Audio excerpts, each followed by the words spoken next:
The slap echoed through Ward 7 like a pistol crack. Not loud, but precise. Final. The kind of sound that stops hearts before minds catch up.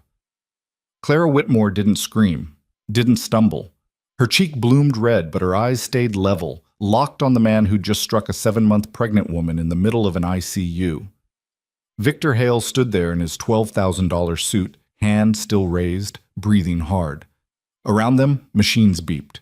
A ventilator hissed. Someone's grandfather fought for air 3 beds down. No one moved. Clara's voice came out flat. Steady. You need to leave. Victor smiled. That's when everyone knew. This wasn't just a rich man throwing a tantrum. This was something worse, something that would crack Ironvale City wide open before the week was out. Because what Victor didn't know, what no one in that hospital knew, was that the quiet nurse he'd just humiliated had spent 4 years in places where violence wasn't theater. It was Tuesday, and she hadn't forgotten a single thing they taught her. If you're watching this, I need you to stay until the end. Comment the city you're watching from. I want to see how far this story travels.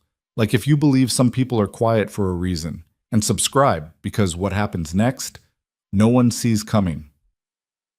It started 3 days earlier, back when Clara's biggest problem was whether the hospital cafeteria would run out of the good coffee again. She clocked in at 5:47 a.m., same as always. Ironvale General wasn't fancy, paint peeling in the stairwells, fluorescent lights that buzzed like dying flies. But the ICU ran tight. Clara made sure of it. 7 months pregnant, and she still moved through her rounds like someone who'd learned efficiency the hard way.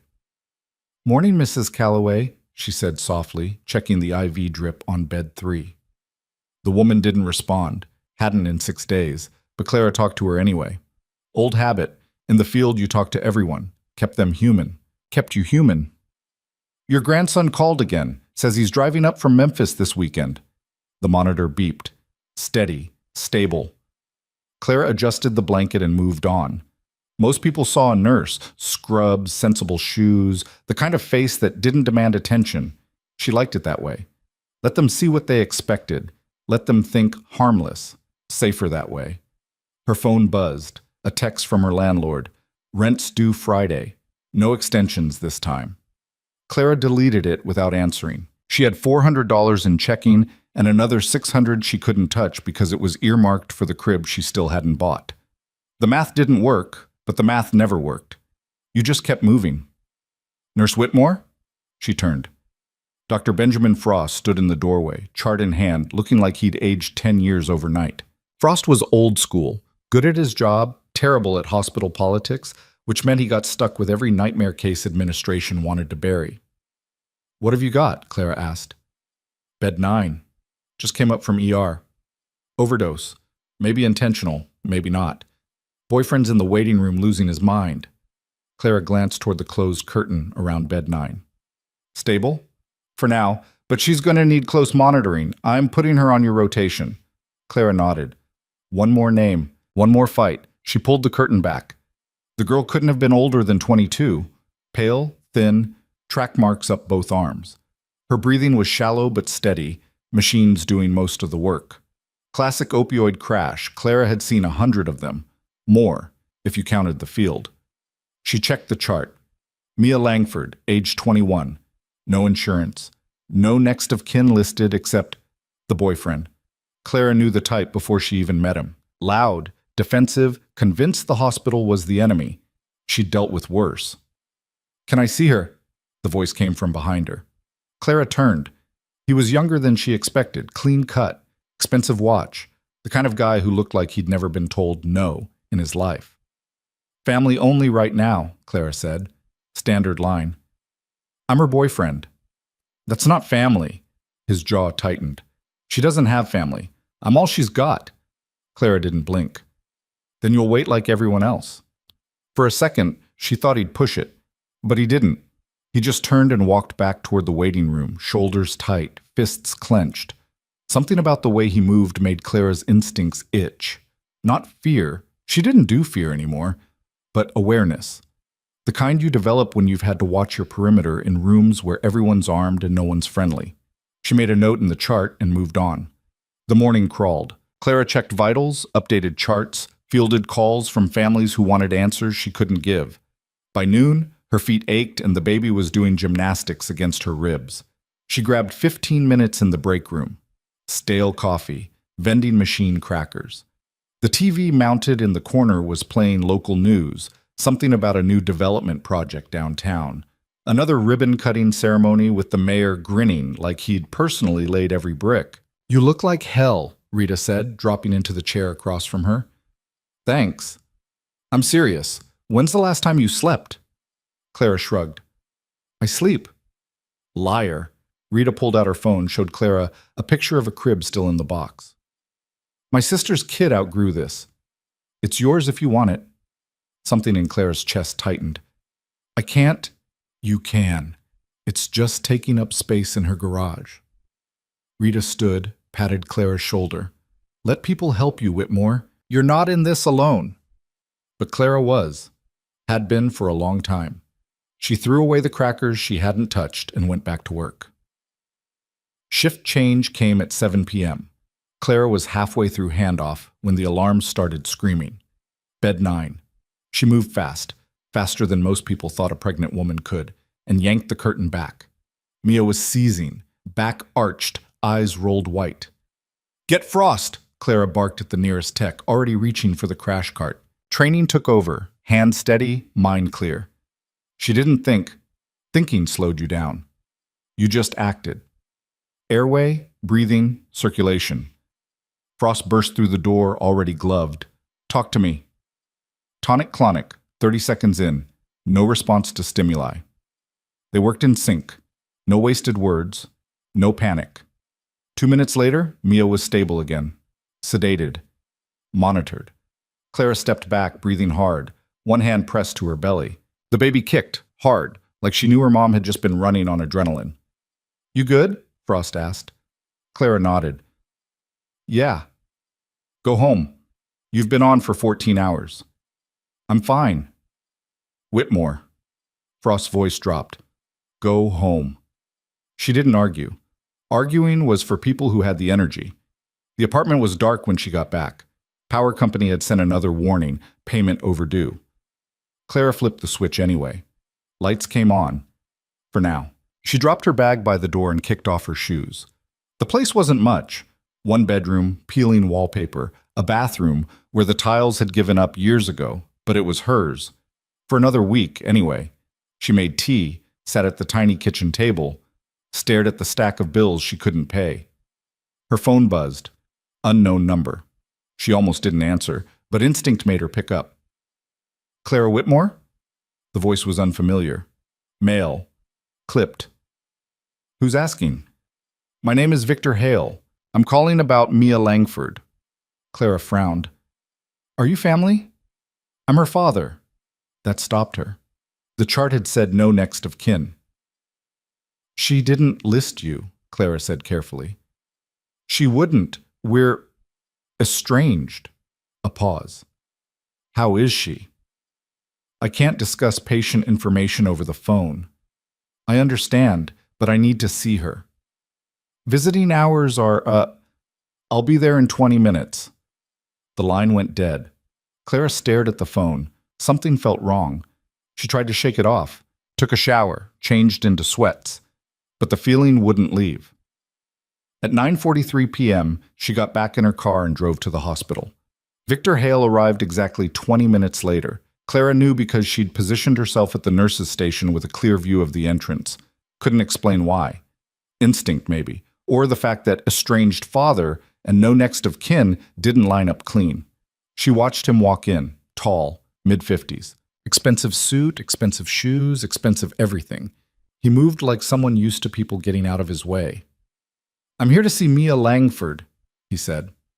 Not asked. Said. The charge nurse, Rita, sweet woman, terrible spine, started stammering. "I'll need to check with... I'm her father." "Sir, we still need...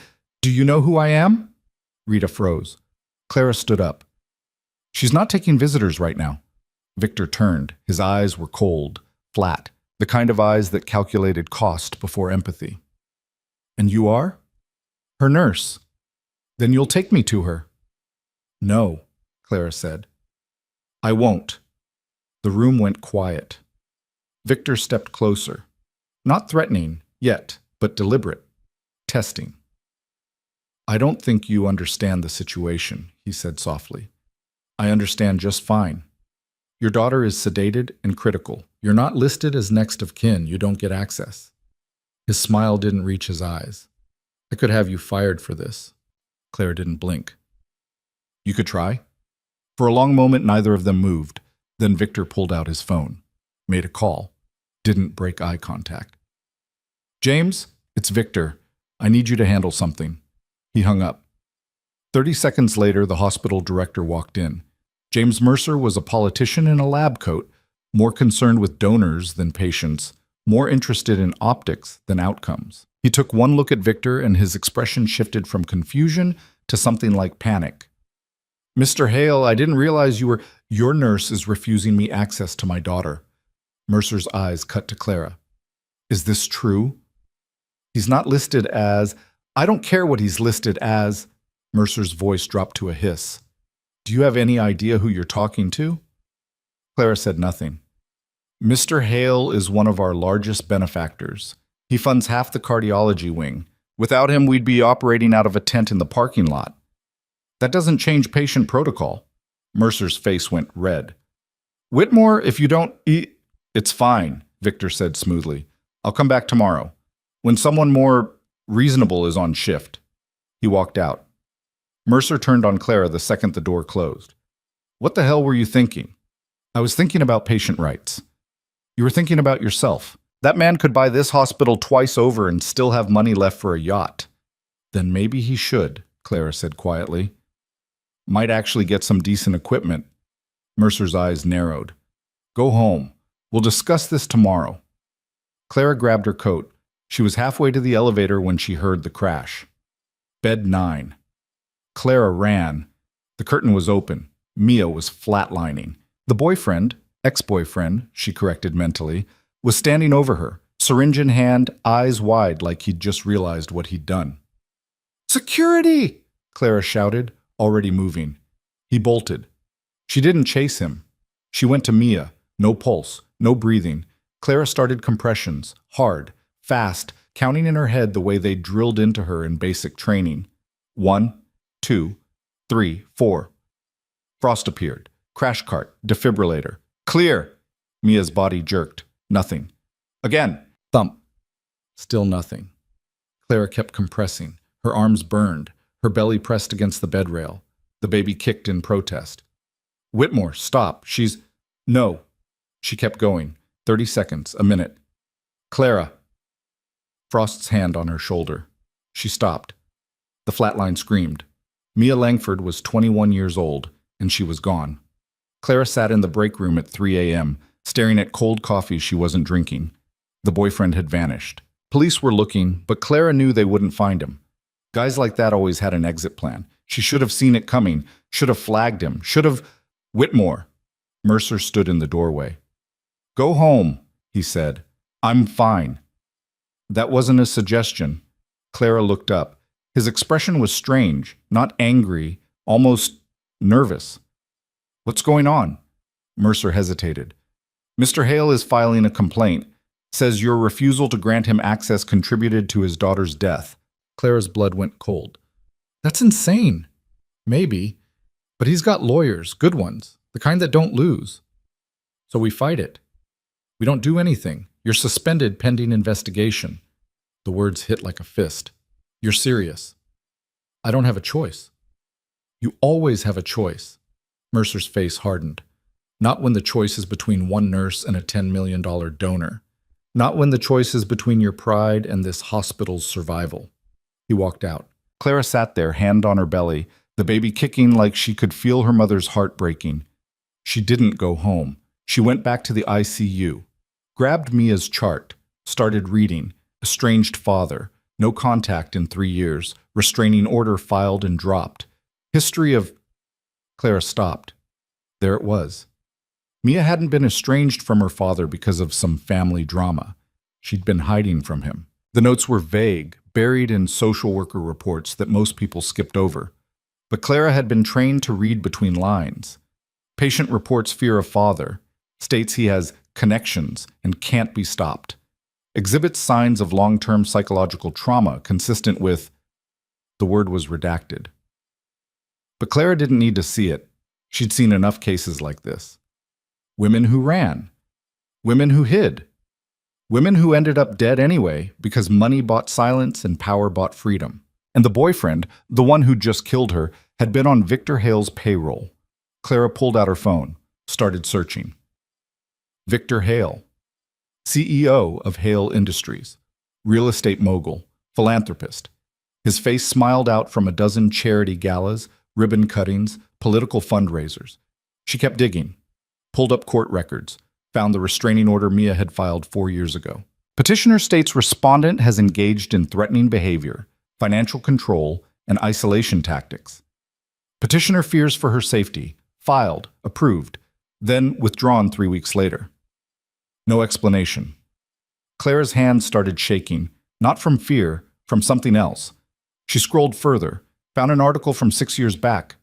Small piece buried in the local section. Hale Industries under investigation for labor violations. The case had been dropped, quietly, quickly. Another article. 3 years old. Former employee alleges harassment, settles out of court. Another, and another. A pattern. Victor Hale didn't just have money. He had a system, a machine designed to crush anyone who stood in his way. And Clara had just put herself directly in his path. She pulled out her phone, opened a contact she hadn't touched in 4 years. The number was still there. Gray. Inactive looking. Don't do this, she thought. You left that life behind. But Mia's face stared up at her from the chart. 21 years old, dead because she'd tried to run. Dead because no one had been willing to stand between her and the man who thought he owned her. Clara hit call. It rang once. Whitmore, didn't think I'd hear from you again. The voice was rough, familiar, military. Major Elias Grant, her old CO. The man who'd pulled her out of Kandahar when her convoy got hit. The man who'd pinned her silver star on after she'd held a position for 6 hours with a bullet in her leg and 3 wounded soldiers depending on her to keep them breathing. I need a favor, Clara said. What kind? She looked at Victor Hale's name on the complaint form. The kind you're good at. There was a pause, then, you in trouble? Not yet? But you're about to be. Yeah. Another pause, longer this time. Where are you? Iron Vale General, ICU. Stay put. I'll make some calls. Elias, you called me, Whitmore. That means it's bad, so I'm making calls. Sit tight. The line went dead. Clara sat there in the empty break room, surrounded by the hum of machines and the ghost of a girl who'd died because the world didn't protect people like her. She thought about going home, about crawling into bed and pretending tomorrow wouldn't come. But she'd stopped running a long time ago. The next morning, Clara walked into the hospital for what she thought might be her last shift. She was wrong about a lot of things that day, but not about that. Victor Hale was waiting in the ICU, and this time he wasn't alone. He had lawyers. 3 of them sharp-suited and expressionless. He had Mercer, who looked like he'd aged another 10 years overnight. He had 2 security guards, private, not hospital, flanking him like he was visiting a war zone. And he had a camera crew from Channel 7 News. There she is, Victor said, voice dripping false sympathy. The nurse who let my daughter die. Clara stopped. Every instinct she had screamed danger, but she didn't run. She walked forward. Mr. Hale, she said calmly, I'm sorry for your loss. Are you? His eyes were ice. Because it seems to me you're more concerned with playing hero than actually helping people. The camera zoomed in. Clara felt the baby kick. Stay calm, she told herself. He wants you to break. I followed protocol, she said. Protocol. Victor laughed. It wasn't a real laugh. It was the sound money makes when it knows it's already won. My daughter died because you were too proud to let me see her, because you decided you knew better than everyone else. Your daughter died because someone injected her with a lethal dose of fentanyl, and that someone was on your payroll. The room went silent. Victor's smile vanished. Careful, Miss Whitmore. Or what? Clara stepped closer. You'll have me fired? Sue me? I've got nothing you can take. Everyone has something to lose. Not me. Victor's eyes flicked down to her belly. Clara's blood turned to ice. That's a shame, Victor said softly. Raising a child alone, in this city, without a job, without references. It's hard enough when you have support, but when you're blacklisted, he trailed off. Let the threat hang there. One of the lawyers cleared his throat. Mr. Hale, perhaps we should... Victor held up a hand. I'm going to make this very simple, Ms. Whitmore. You're going to sign a statement admitting negligence. You're going to resign, and you're going to disappear. Do that, and I'll make sure you leave with a severance package. Enough to get by for a few months. And if I don't? Victor smiled. Then I bury you. I bury this hospital. And I make sure every medical facility in a 200-mile radius knows exactly what kind of nurse you are. Clara looked at him, really looked. Saw a man who'd spent his entire life getting what he wanted. A man who'd built an empire on the broken backs of people who couldn't fight back. A man who thought power was the same thing as invincibility. No, Clara said. Victor blinked, like he'd misheard. Excuse me? I said no. His face darkened. You're making a mistake. Probably. I'm good at those. Victor's hand moved so fast no one saw it coming. The slap cracked across her face. Clara's head snapped sideways. Her vision blurred. The taste of copper filled her mouth. For a moment, the world stopped. The cameras kept rolling. The lawyer stood frozen. Mercer made a noise like he'd been shot. And Clara straightened, looked Victor dead in the eye, and smiled. Big mistake, she said softly. Victor lunged. His fist caught her shoulder before security grabbed him. Clara stumbled, hand instinctively going to her belly. The baby. Everything went cold. Mercer was shouting. The lawyers were shouting. The cameras were rolling. And Clara stood there, breathing hard, vision tunneling. You just hit a pregnant woman on camera, she thought. You absolute idiot. But Victor wasn't done. He shook off security, straightened his suit, and looked at her like she was dirt. You're fired, Mercer stammered. Whitmore, you're... Shut up, James, Victor said. He pulled out his phone, made a call. Marcus? It's Victor. I need damage control. Now.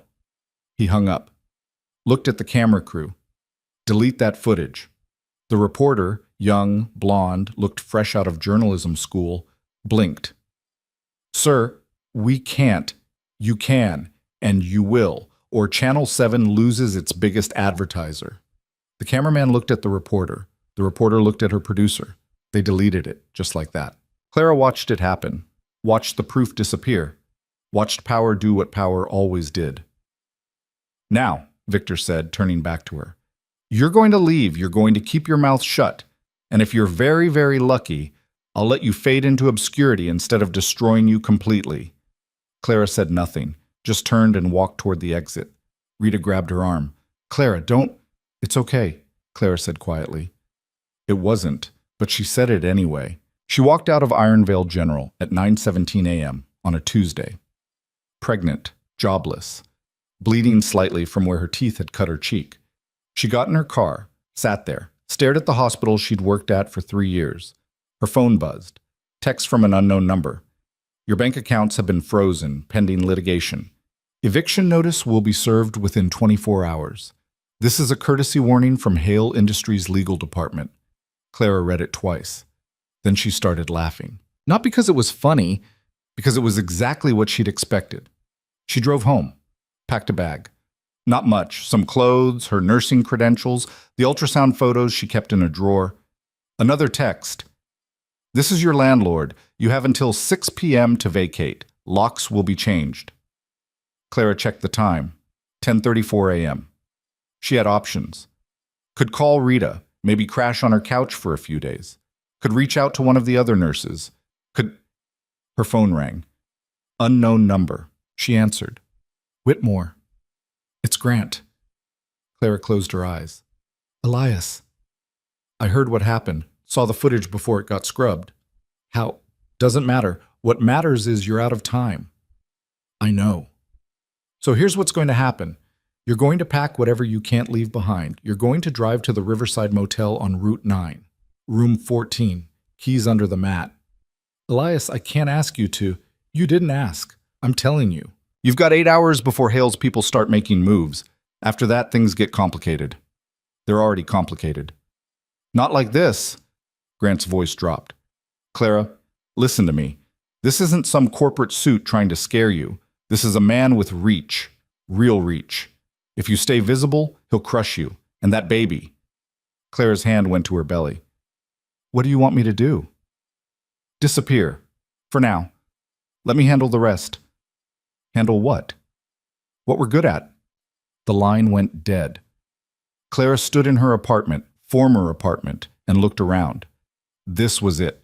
The moment where she chose. Run and hide, or stand and fight. She'd done both before. Knew the cost of each. Running kept you alive. Fighting got you scars. But Mia Langford didn't get to run, didn't get to fight.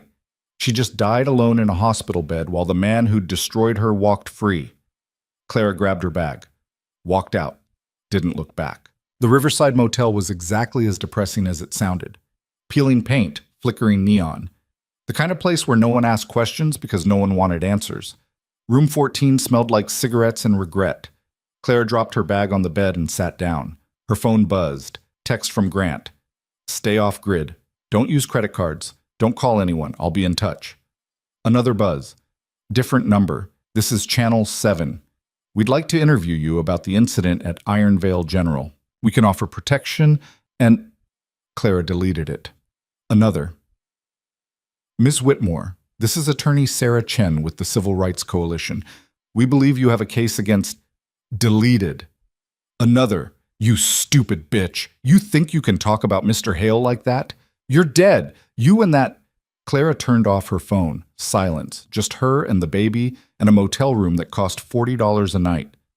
She lay back on the bed, stared at the ceiling, counted water stains. 37. Somewhere in the city, Victor Hale was celebrating, toasting his victory, secure in the knowledge that he'd won. He had no idea what was coming. Clara closed her eyes, thought about Kandahar, about holding that position for 6 hours, about the moment when she'd run out of ammunition and had to decide whether to surrender or keep fighting with whatever she could find. She'd chosen to fight, ripped a strut off the ruined Humvee, used it like a club, held the line until extraction arrived. They'd given her a medal for that. But the real prize was simpler. She'd survived, and she knew how to do it again. Her phone, still off, sat on the nightstand. Clara didn't touch it, just waited. Because the thing about traps is they only work if the target doesn't see them coming. And Victor Hale had no idea he'd just walked into one. 12 hours later, at 11:47 p.m., 3 black SUVs rolled into Iron Vale City. No lights, no sirens, no announcement. They moved through the streets like ghosts, pulled up outside a building that didn't officially exist. Men got out, not cops, not private security, military, real military. The kind that didn't show up unless something had gone very, very wrong, or very, very right. Major Elias Grant stepped out of the lead vehicle, phone to his ear. Confirmed. Target is Victor Hale. Authorization level executive. A pause. Understood. Beginning operation now. He hung up, looked at his team. You know the drill. Clean, quiet, by the book. They moved. And in room 14 of the Riverside Motel, Clara Whitmore slept. For the first time in 3 days, she didn't dream. Clara woke to knocking. Not loud, not frantic, just steady, deliberate raps against cheap wood that said someone knew exactly where she was. She sat up, hand already reaching for the lamp before remembering she hadn't turned it on. The room was dark except for the neon bleeding through the curtains, painting everything in sickly red. The knocking continued. Clara checked her phone, still off. She'd kept it that way. Whitmore. It's me. Grant's voice. She opened the door. He looked exactly like he had 4 years ago, older than his years, harder than steel, wearing fatigue like a second skin. 2 other men stood behind him, dressed in civilian clothes that didn't quite hide what they were. We need to talk, Grant said. Clara stepped aside. They filed in. The door clicked shut. One of the men, tall, black, moved like a panther, did a quick sweep of the room, checked the bathroom, the closet, the window. Clear, he said. Grant nodded, looked at Clara. How you holding up? I've had better weeks. I bet. He pulled out a tablet, swiped through screens. Victor Hale, 53, CEO of Hale Industries, net worth approximately $2.4 billion, owns half the commercial real estate in Ironvale, plus development projects in 8 other cities. Politically connected, has 3 congressmen and a senator on speed dial. Philanthropist, community leader, all the usual cover. Clara sat on the bed. I know who he is. Do you? Grant turned the tablet toward her. The screen showed a file. Military classification markers across the top. Clara's stomach dropped. Where did you get this? Doesn't matter. What matters is what's in it. Grant scrolled. Victor Hale didn't build his empire on real estate. He built it on contracts, government contracts, the kind that don't show up in public records. The screen showed documents, redacted, classified, marked with agency seals Clara recognized.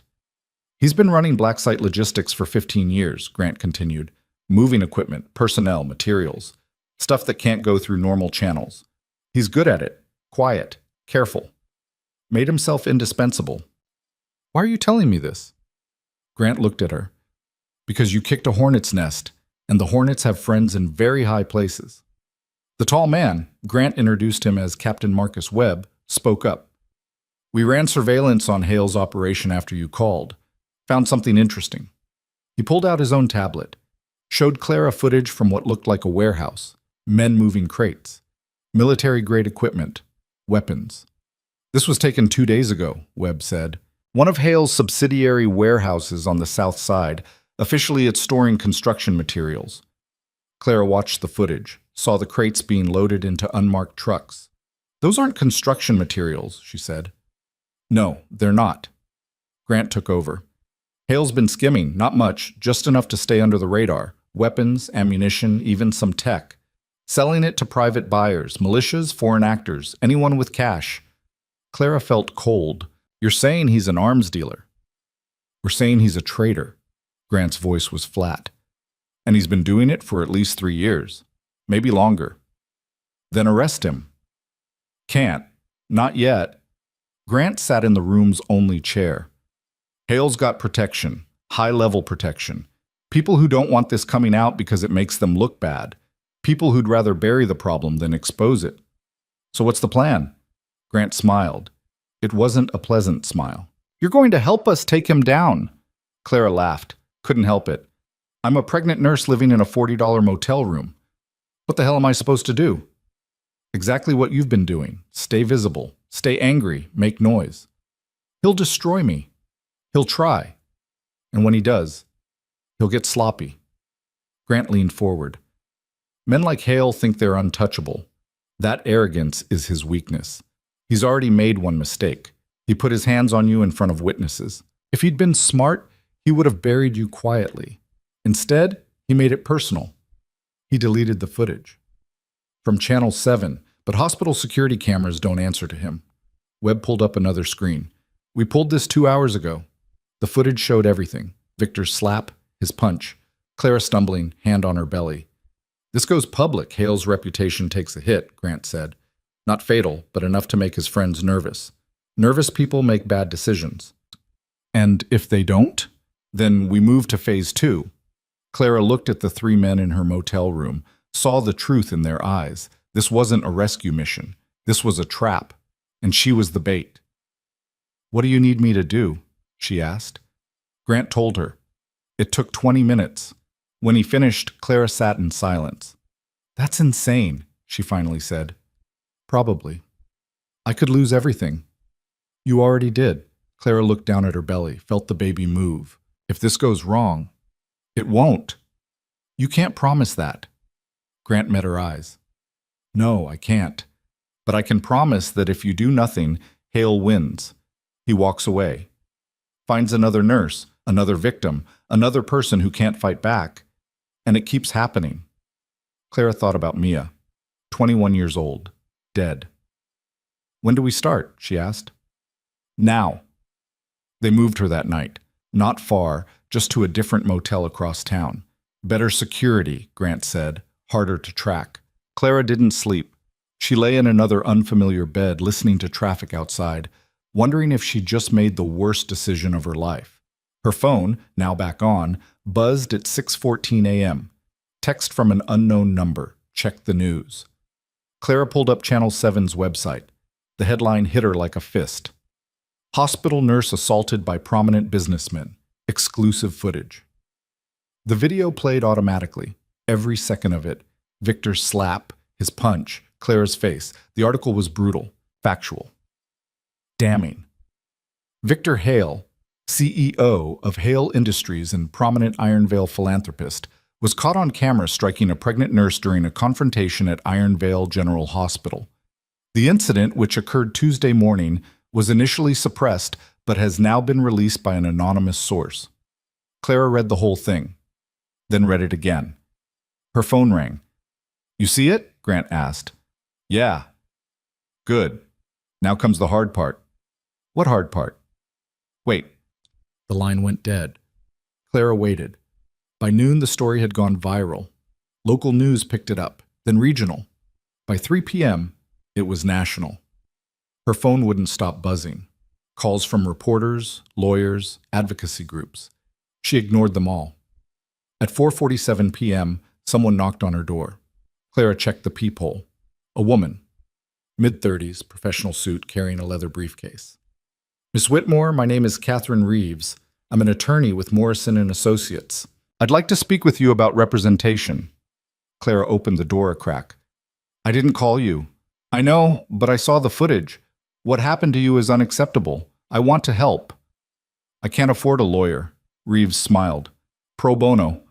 This case is exactly the kind my firm handles. Powerful men who think they're above the law." Clara studied her, saw ambition hiding behind compassion, saw someone who wanted to make a name for herself, saw someone useful. "Come in," Clara said. They talked for an hour. Reeves laid out a strategy: civil suit for assault, emotional distress, lost wages, press conferences, media appearances, maximum visibility. "We make him pay," Reeves said. "Not just money, reputation, power, everything."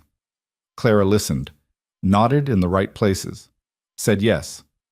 Reeves left at 6:15 p.m., practically glowing.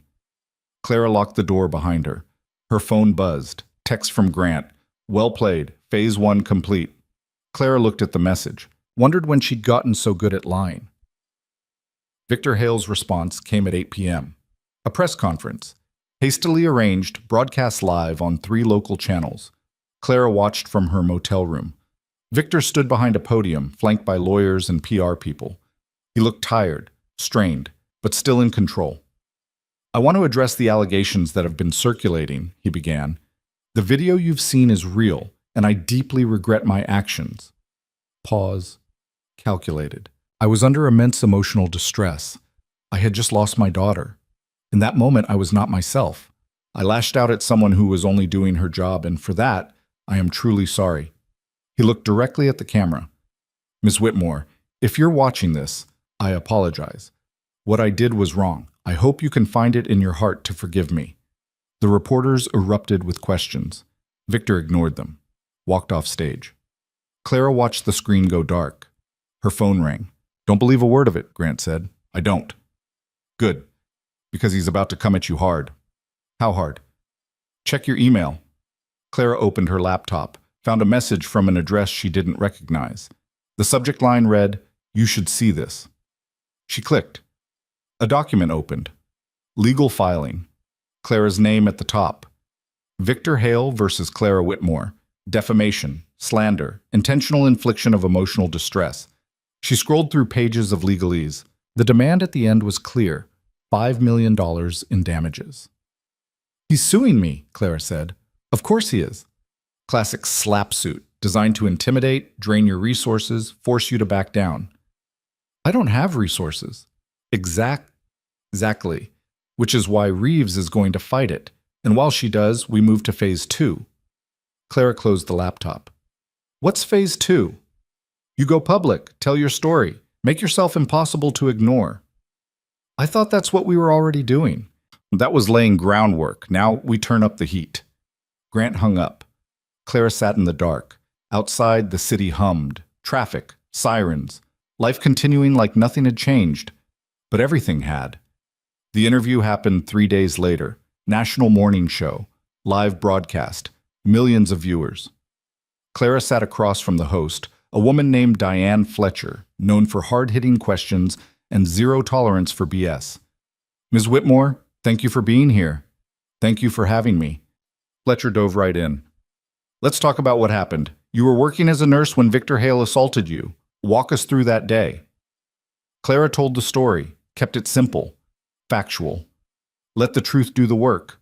She talked about Mia, about refusing Victor access, about standing her ground. And then he hit you, Fletcher said.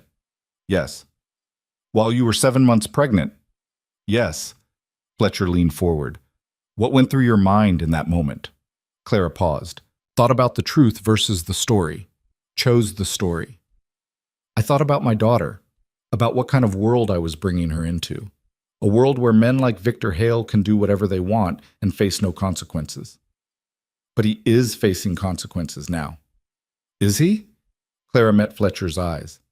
He apologized on TV, filed a lawsuit against me.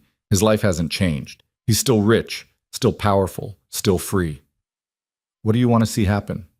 Justice. Real justice. Not a PR apology. Not a settlement that gets buried. Accountability. The interview went on for another 10 minutes. Clara walked off set knowing she'd just painted a target on her back. Grant was waiting in the green room. You did good, he said. I feel like I just lied to millions of people. You told them what they needed to hear. That's not the same as the truth. Grant's expression softened. No, it's not.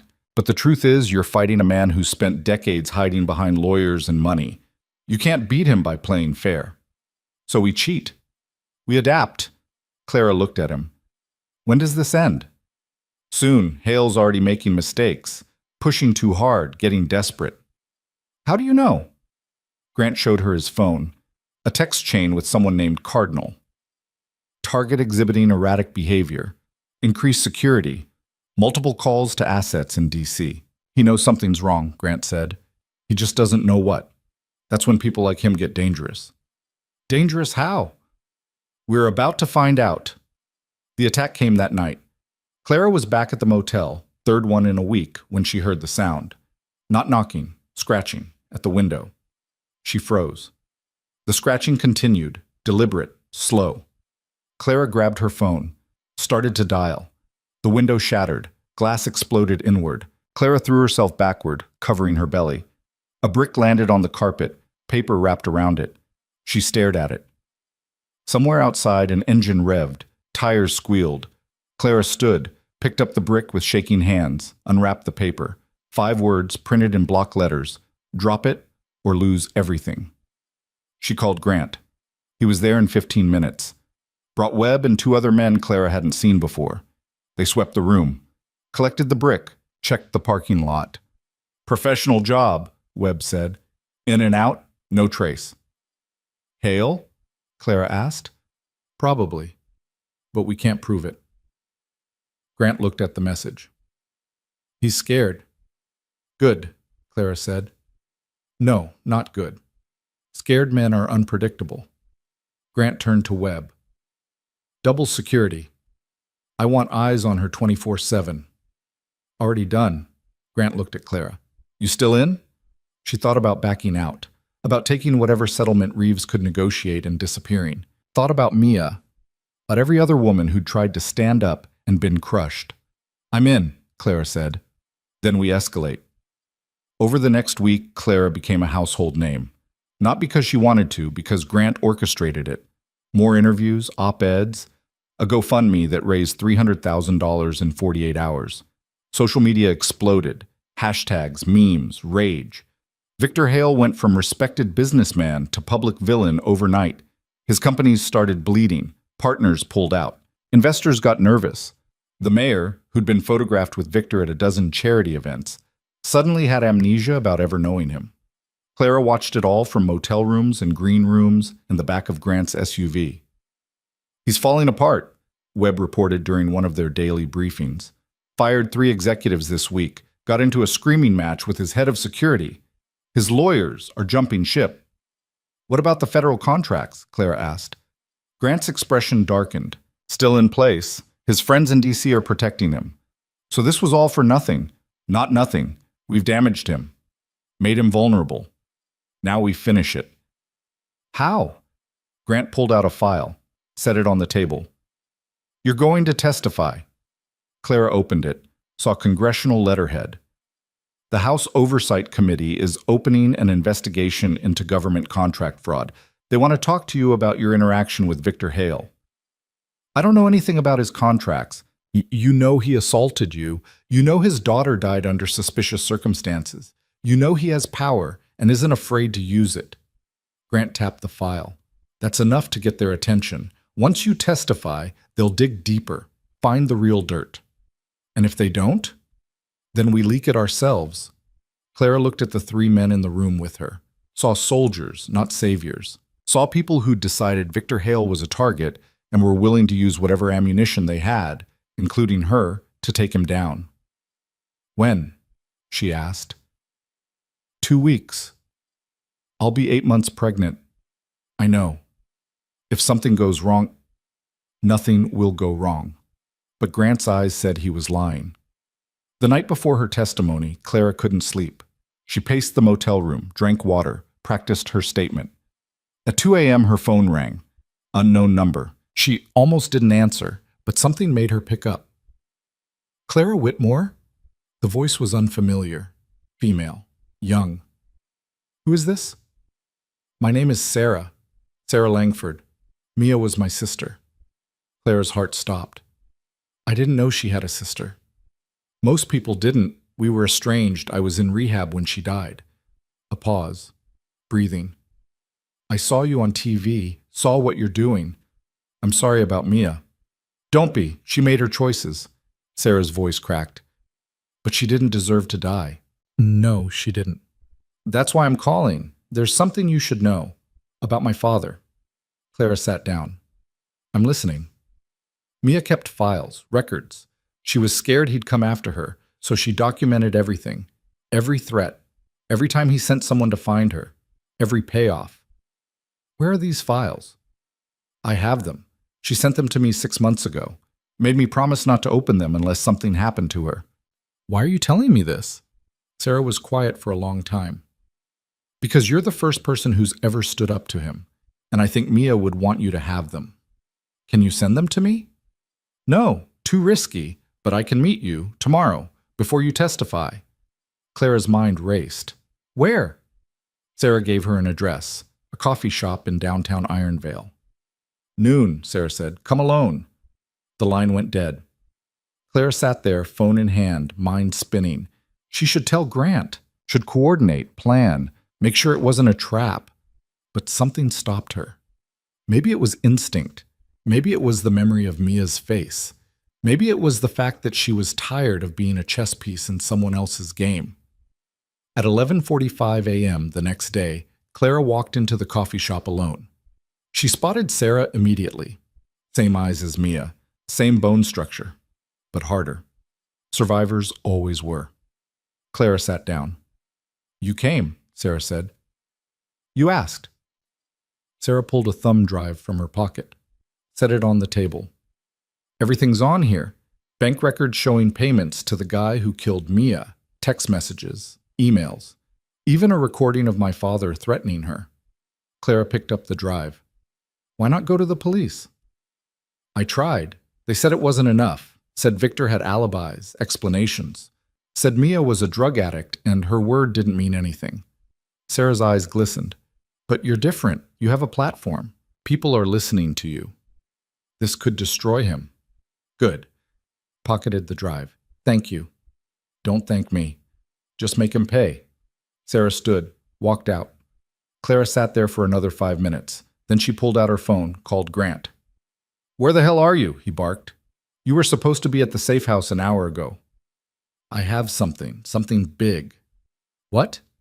Clara told him about Sarah, about the drive. Grant was silent for a long moment. Get back here. Now. Clara stood, walked toward the door. That's when she saw them. 2 men, suits, earpieces, moving toward her with purpose. Clara's training kicked in. She turned, headed for the back exit, but there were more men there. She was surrounded. One of them stepped forward, showed her a badge, FBI. Ms. Whitmore, you need to come with us.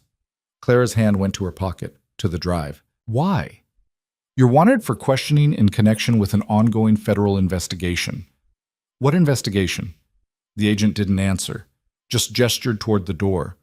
Clara looked around, saw customers staring, saw the barista reaching for her phone, saw no way out. She went with them. They put her in an unmarked sedan, drove in silence. Clara tried to stay calm, tried to think. The drive was still in her pocket. They hadn't searched her. Yet. The car pulled up to a nondescript office building, not FBI headquarters, somewhere else. They led her inside, up an elevator, down a hallway, into a room with no windows. A man was waiting, expensive suit, government haircut, the kind of face that gave nothing away. Miss Whitmore, please, sit. Clara sat. The man closed the door, locked it. My name is Director Hastings. I work for a department you've never heard of, and we need to talk about Victor Hale. Clara's pulse hammered. I'm testifying tomorrow. No, you're not. You can't stop me. Hastings smiled. Ms. Whitmore, you have no idea what you've walked into. He opened a laptop, turned it toward her. The screen showed photographs. Victor Hale meeting with men in military uniforms, shaking hands with foreign officials, standing in front of warehouses she recognized from Webb's footage. Victor Hale is a valuable asset to this country, Hastings said. His logistics network has been instrumental in operations you will never know about, operations that have saved American lives. He's a criminal. He's a necessary evil. Hastings leaned forward. And your crusade is threatening national security. He killed his own daughter. We're aware. Clara stared at him. And you don't care. We care about the bigger picture. Individual tragedies are unfortunate, but they don't outweigh operational necessity. So you're here to make me back down. I'm here to offer you a choice. Hastings folded his hands. Walk away. Cancel your testimony. Take a very generous settlement and disappear. Or we make your life extremely difficult. You're threatening me. I'm protecting national interests. Clara stood. I'm leaving. Sit down. No. Hastings' expression hardened. You're carrying evidence that could compromise classified operations. That thumb drive in your pocket? It belongs to us now. Clara's blood ran cold. How did you... The door opened. Sarah Langford walked in. But she wasn't crying anymore. She was smiling. I'm sorry, Clara, she said, but they made me a better offer. Clara understood. The whole thing had been a setup. Sarah wasn't Mia's sister. The drive was probably blank. Or worse, loaded with something that would incriminate Clara. She'd walked right into it. Smart woman, Hastings said. Now, give me the drive. Clara looked at Sarah, at Hastings, at the locked door, and made a decision. She threw the drive on the floor, stomped on it, ground it under her heel until it cracked. Oops, she said. Hastings' face went purple. You just destroyed federal evidence. Prove it was federal. He lunged. Clara sidestepped, muscle memory from training she'd almost forgotten, and his momentum carried him into the table. She ran for the door, locked. Sarah blocked her path. Don't make this harder than it has to be, she said. Clara looked at her. Get out of my way. No. Clara's training had rules about civilians. She broke them. Her elbow caught Sarah in the solar plexus. The woman went down gasping. Clara grabbed the door handle, yanked, still locked. Hastings was getting up. Clara spun, saw his hand going to his hip, gun. She moved without thinking, grabbed his wrist, twisted. The gun clattered to the floor. Hastings threw a punch. Clara blocked it. Threw one back, connected with his jaw. He stumbled. Clara grabbed the gun, pointed it at the lock, fired. The sound was deafening in the small room. The lock shattered. Clara kicked the door open, ran. Behind her, Hastings was shouting. Alarms started blaring. She hit the stairwell, started descending. 8 months pregnant, out of breath, running on adrenaline and fury. She made it to the ground floor, burst into the lobby. People stared. Clara kept moving. Out the front door, into the street. That's when the SUV screeched to a stop in front of her. The door flew open. "Get in!" Grant shouted. Clara didn't hesitate. She dove into the vehicle. Webb hit the gas before the door even closed. They were 3 blocks away before anyone spoke. "What the hell happened?" Grant demanded. Clara told him. All of it. Grant's face went dark. "Hastings, I should have known." "You know him?" "He's CIA, off-books operations. The kind of guy who thinks the rules don't apply to him. He said Hale was an asset. He is, or was, but that doesn't change what he did." "So what now?" Grant looked at her. "Now we burn it all down." The SUV took corners like it was trying to lose the entire city. Clara braced herself against the door, one hand pressed to her belly where the baby had gone still, either sleeping or terrified, she couldn't tell which. "Where are we going?" she asked. Grant was on his phone, typing fast. "Somewhere Hastings can't reach." "That exists?" "For about 6 hours, maybe less." He hit send, looked at Webb. "Arsenal Street, loading dock." Webb nodded, turned hard enough that Clara's seatbelt locked. The city blurred past. Clara tried to process what had just happened. The setup, the fake sister, Hastings pulling a gun. She'd shot a lock off a door in a federal building. "I just assaulted a CIA officer," she said. "Technically, you defended yourself," Grant replied, not looking up from his phone. "That's not going to matter." "No, it's not." Grant finally met her eyes. "Which is why we're accelerating the timeline." "What timeline?" "The one where we end Victor Hale before Hastings ends you." The SUV pulled into an industrial area Clara didn't recognize. Abandoned warehouses, chain-link fences, weeds growing through cracked asphalt. Webb killed the engine behind a building with most of its windows shot out. 2 other vehicles were already there. Men got out. Clara recognized a few from previous meetings. Others were new, harder looking, carrying equipment bags that probably didn't contain first aid supplies. "How many people are involved in this?" Clara asked. "Enough," Grant said, opening his door. "Come on." They moved into the warehouse through a side entrance that looked rusted shut but swung open smooth. Inside, someone had set up a command center. Laptops, monitors, communication equipment spread across folding tables. Generator humming in the corner. A woman Clara had never seen before looked up from one of the screens. 30s, sharp features, wearing tactical gear like she'd been born in it. "Grant, you're early." Plans changed. Hastings made a move. The woman's expression didn't shift. "How bad?" "Bad enough that we're moving tonight." "We're not ready." "We're ready enough." Grant turned to Clara. "This is Lieutenant Sarah Voss, Army Intelligence. She's been tracking Hale's financial network for 8 months. Clara blinked. "Another Sarah?" "Ironic, right?"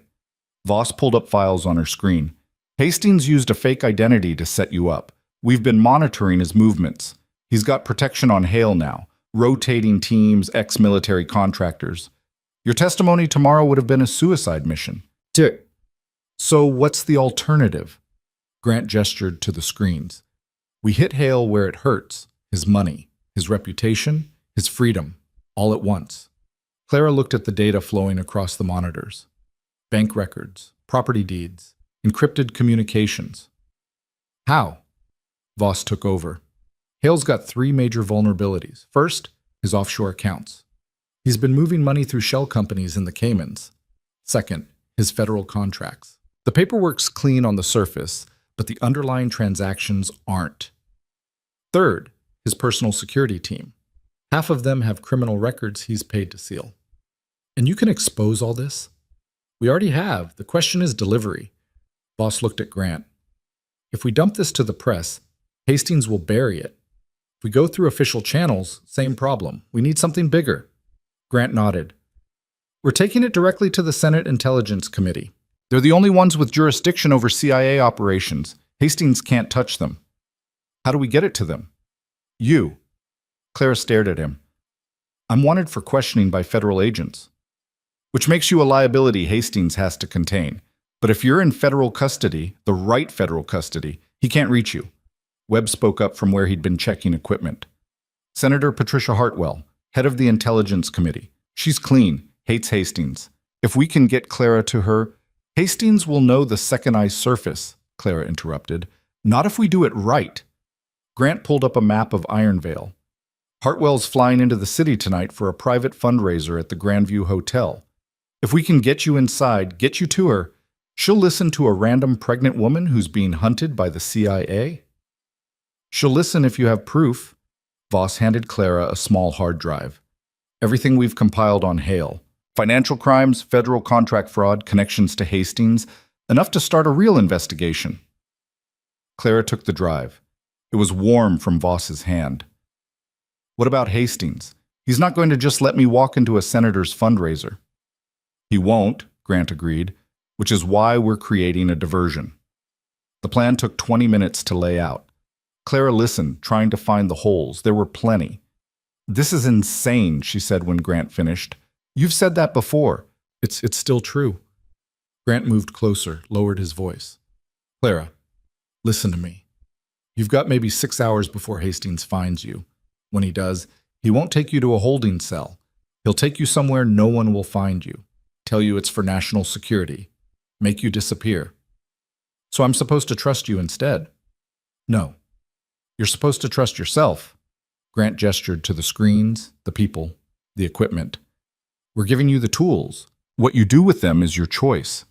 Clara looked around the warehouse, saw soldiers preparing for a mission, saw people who decided Victor Hale was a problem worth solving, even if it meant breaking every rule, saw her last chance. When do we move? She asked. 2 hours. They spent the time preparing. Voss walked Clara through the data on the drive, making sure she understood what she was carrying. Webb checked her over. Blood pressure elevated but manageable. Baby's heartbeat strong despite everything. You should be in a hospital, he said. I should be a lot of places. Someone brought food. Clara ate because she had to, not because she wanted to. Her phone, now encrypted with something Voss had installed, buzzed. Text from Catherine Reeves. Where are you? Your testimony is tomorrow. We need to prep. Clara deleted it. Another text, different number. This is Channel 7. We'd like a statement about the federal investigation. Deleted. Grant appeared at her shoulder. Ready? Clara looked at him. What happens if this doesn't work? Then we adapt. That's not an answer. It's the only one I've got. Clara stood. Her back ached. Her feet were swollen. The baby chose that moment to kick hard enough to take her breath away. Let's go, she said. They moved in 2 vehicles. Clara rode with Grant and Webb in a civilian sedan that looked like every other car on the road. The second vehicle, Voss and 3 others, took a different route. The Grandview Hotel sat in the heart of downtown Ironvale. Expensive, prestigious, the kind of place where senators held fundraisers and millionaires closed deals. Grant parked 2 blocks away. Voss is in position, he said, checking his phone. Security's tight but manageable. Hartwell's expected at 9. You've got a 20-minute window. Clara looked at the hotel, saw valet parking, suited doormen, people in evening wear drifting inside. I'm wearing jeans and a maternity sweater. Doesn't matter, you're not going through the front. Webb pulled out a hotel key card. Service entrance, kitchen's on the 2nd floor. Take the staff elevator to the 5th floor. Hartwell's in the presidential suite. How'd you get a key card? Friends in low places. Webb handed it to her. Once you're inside, you've got maybe 10 minutes before hotel security notices. Get to Hartwell. Give her the drive. Don't leave until she has it. Clara pocketed the card. And if I run into Hastings people? Grant pulled out a small canister. Pepper spray. That's it? You're 8 months pregnant. You're not fighting your way out of anything. Clara took the spray. Grant's phone buzzed. He checked it, face hardening. What? Clara asked. Hastings just arrived at the hotel. The world tilted. He knows I'm coming? Maybe. Or he's protecting Hale. Grant's jaw tightened. Either way, we're out of time. You need to move now. Clara got out of the car. The night air was cold. She could hear traffic, music from a bar down the street, the distant wail of sirens, normal city sounds, like the world wasn't about to break open. She walked toward the service entrance, trying to look purposeful. The keycard worked. The door clicked open. Inside, the back corridors of the hotel were all concrete and fluorescent lights. Clara found the elevator, hit the button for the 5th floor. Rode up alone. The elevator dinged, doors opened, carpeted hallway, expensive wallpaper, sconces that probably cost more than Clara's car. Presidential suite was at the end. Clara walked toward it, hand pressed to her belly where the baby had started moving again. She was 10 feet away when the door to the suite opened. A man stepped out. Security, earpiece, hand moving toward his jacket. Clara stopped. "Lost?" he asked. "I need to see Senator Hartwell." "She's not taking visitors. It's urgent." "I'm sure it is." He stepped closer. "You need to leave." Clara didn't move. "Tell her it's about Victor Hale." The man's expression flickered, just for a second. "Wait here." He went back inside. Clara waited, counting heartbeats. The door opened again. This time a woman stepped out. Mid-50s, silver hair, sharp eyes that missed nothing. Senator Patricia Hartwell. "You have 30 seconds, she said. Clara pulled out the drive. Victor Hale is running black market weapons through federal logistics contracts. He's being protected by CIA officer Hastings. This drive has proof. Hartwell didn't take it. "Why come to me?" "Because you're the only one with jurisdiction Hastings can't block." "That's a serious accusation." "It's the truth." Hartwell studied her. "You're the nurse, the one from the news?" "Yes." "Hastings is downstairs right now. Says you assaulted a federal officer, destroyed evidence, that you're unstable and potentially dangerous." Clara's stomach dropped. "He's lying." "Is he?" Clara met her eyes. "I'm 8 months pregnant, Senator. I have nothing left to lose. Hale destroyed my life because I stood in his way. Hastings is protecting him because it's convenient, and if you don't take this drive, they both walk away." Hartwell was quiet for a long moment. Then she took the drive. "Come inside." Clara followed her into the suite. It was massive. Sitting area, dining table, floor-to-ceiling windows overlooking the city. 2 more security guards stood by the door. Hartwell plugged the drive into her laptop, started scrolling through files. Her expression changed with each document. "Where did you get this?" she asked without looking up. "Does it matter?" "Yes." Clara hesitated. "People who want to see justice done. People with clearance, former clearance. They're not breaking any laws." Hartwell looked at her. "You understand what this means? If I act on this, it won't be quiet. It'll be congressional hearings, federal investigations, media everywhere." "Good. Your life will be examined. Every choice you've made, every mistake. They'll dig up everything." "Let them." Hartwell closed the laptop. "You're either very brave or very stupid. Little of both." A knock at the door. One of the guards answered it. Clara heard voices, recognized one of them. Hastings. "I need to speak with the senator," he was saying. "It's urgent." Hartwell looked at Clara, made a decision. "Let him in." Hastings entered, saw Clara. His face went cold. "Senator, that woman is wanted for—" "I know what she's wanted for." Hartwell cut him off. "I also know what's on this drive." Hastings' eyes flicked to the laptop. "That's classified material." "Then you shouldn't have let it get out. Senator, I'm asking you to turn her over to federal custody." "And I'm declining." Hastings stepped closer. "With all due respect, you don't have jurisdiction here." "Actually, I do. Intelligence Committee oversight. It's why I'm in Ironvale." Hartwell stood. "I'm placing you under Congressional Investigation Director Hastings, effective immediately." Hastings' expression didn't change. "You're making a mistake." "No. You made the mistake when you decided protecting a criminal was more important than doing your job. Victor Hale is a strategic asset. Victor Hale is a weapons dealer." Hartwell's voice went sharp. "And you've been covering for him. The only question is why." Hastings looked at Clara, at Hartwell, at the guards, calculating. "This isn't over," he said quietly. "Yes, it is." Hastings turned and walked out. Clara exhaled. Didn't realize she'd been holding her breath. Hartwell looked at her. "You need protection. Real protection. I'm calling the U.S. Marshals." "What about Hale?" "He'll be arrested within the hour. Federal agents are already moving on his properties." Clara felt something crack inside her chest. Relief, exhaustion, victory. "It's done?" she asked. It started. Hartwell's expression softened slightly. But you should know, men like Hale don't go quietly. He's going to fight this with everything he has. Let him. Hartwell made calls. Within 15 minutes, 2 U.S. Marshals arrived. They took Clara to a secure location, a hotel room 3 floors down, guards posted outside. We'll need your full statement in the morning, one of them said. Clara nodded. They left her alone. She sat on the bed, finally allowing herself to feel everything she'd been pushing down. Her phone buzzed, text from Grant. Well done. Clara stared at it, wondered if she should feel proud. Mostly, she just felt tired. She was almost asleep when the phone rang. Unknown number. Clara answered without thinking. Hello? Static. Then a voice. Victor Hale. You think you've won, he said. Clara's blood turned to ice. How did you get this number? I get everything, Ms. Whitmore. That's what you don't understand. Money doesn't just buy things, it buys people, loyalties, access. He paused. Federal agents are at my door right now. They have warrants, charges, all very impressive. Good. But here's what's going to happen. My lawyers will tie this up for years.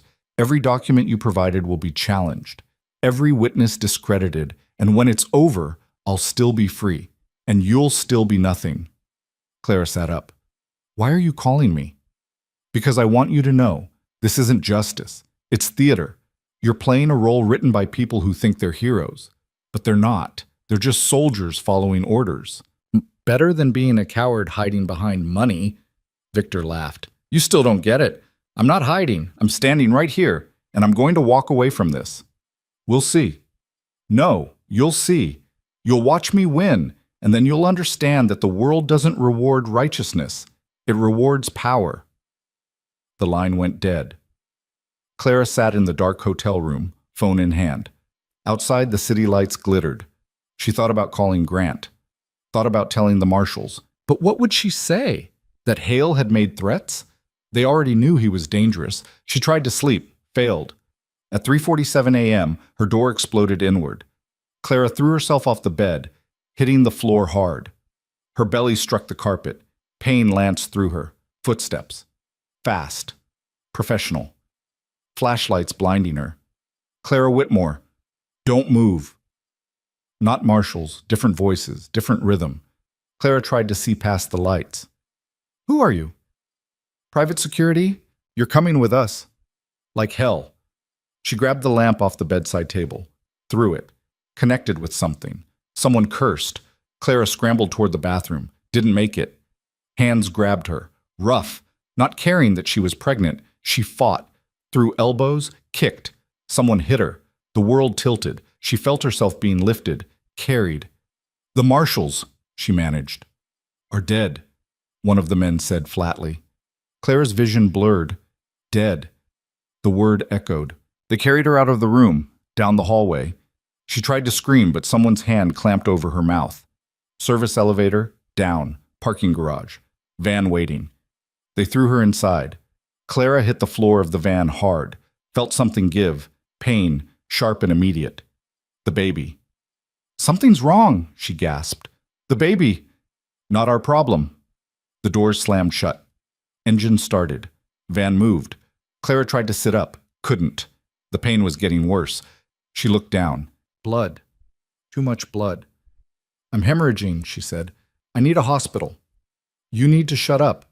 The driver made a call. We have the package. Moving to secondary location. Pause. She's injured. Bleeding. Another pause. Understood. Proceeding as planned. He hung up. Clara tried to breathe through the pain. Tried to think. This was it. Hale had made his move. And she'd lost. The van drove for what felt like hours. Maybe was. Clara couldn't tell. Time had stopped meaning anything. The pain hadn't stopped. Finally, the van stopped. Doors opened. Different men pulled her out. She was in a warehouse. Empty. Cold. Victor Hale stood in the center, flanked by more security. He looked at Clara with something almost like pity. I told you, he said. The world doesn't reward righteousness. Clara couldn't stand. She slumped against the men holding her up. You're going to kill me, she said. Wasn't a question. No, that would make you a martyr. Victor stepped closer. I'm going to make you disappear. No body, no evidence, just another missing person the police never quite solve. People know, Grant, Hartwell, they'll do nothing. Hartwell's investigation will stall. Grant's team will be dismantled, and the world will move on. Victor crouched down to her level. You were a good fight, Ms. Whitmore, but you were never going to win. Clara looked at him through pain and blood loss and failing vision and smiled. You're right, she whispered. I was never going to win. Victor frowned. Then why? Because I was never fighting alone. The warehouse lights went out. Gunfire erupted. Flashbangs detonated. Clara felt herself falling. Then strong hands caught her. I've got you, Webb's voice. More gunfire, shouting, chaos. Clara tried to stay conscious, failed. The last thing she heard was Grant's voice, hard and final. Victor Hale, you're under arrest. Then darkness took her. Clara woke to the smell of antiseptic and the steady beep of monitors. Hospital, again. Her eyes opened slowly. White ceiling tiles. IV pole to her left. Window showing gray morning light. Her hand moved instinctively to her belly. Still round, still there. Baby's fine. She turned her head. Webb sat in a chair by the door, looking like he hadn't slept in days. How long? Claire's voice came out scratchy. 18 hours. You lost a lot of blood. Had to do an emergency transfusion. He stood, moved closer. Doctor says you're lucky. Another hour and we would have lost both of you. Claire closed her eyes, opened them again. Hale? In federal custody. So are 6 of his security team. The rest scattered when we breached the warehouse. How did you find me? Webb pulled out his phone, showed her a tracking app, a blinking dot on a map. The encrypted phone Voss gave you. We've been monitoring your location since you left the first motel. He pocketed it. Good thing, too. The marshals at the hotel were ambushed, both dead before they could call for backup. Clara felt something cold settle in her chest. Because of me. Because of Hale. Don't carry his weight. The door opened. Grant walked in, followed by Senator Hartwell and a man Clara didn't recognize, late 50s, gray suit, federal agent written all over him. NurseStories. Whitmore, Hartwell said. This is Assistant Director Tom Reeves, FBI. Not the same last name as her lawyer. Clara filed that away. Reeves stepped forward. We need your statement about what happened last night. Now? Webb asked. Yes. Victor Hale's arraignment is in 6 hours. We need everything documented before his lawyers start filing motions. Clara sat up slowly. Pain radiated through her abdomen, but it was manageable. What's he charged with? Reeves pulled out a tablet, started reading. Kidnapping, conspiracy to commit murder, federal weapons trafficking, bribery of public officials, tax evasion, money laundering. He looked up. That's just the opening salvo. DOJ is adding charges as we verify the evidence from Senator Hartwell's drive. What about Hastings? Hartwell's expression hardened. Under investigation. He's been placed on administrative leave pending a full review by Intelligence Committee. That's not enough. It's a start. Hartwell moved to the window, looked out at the city.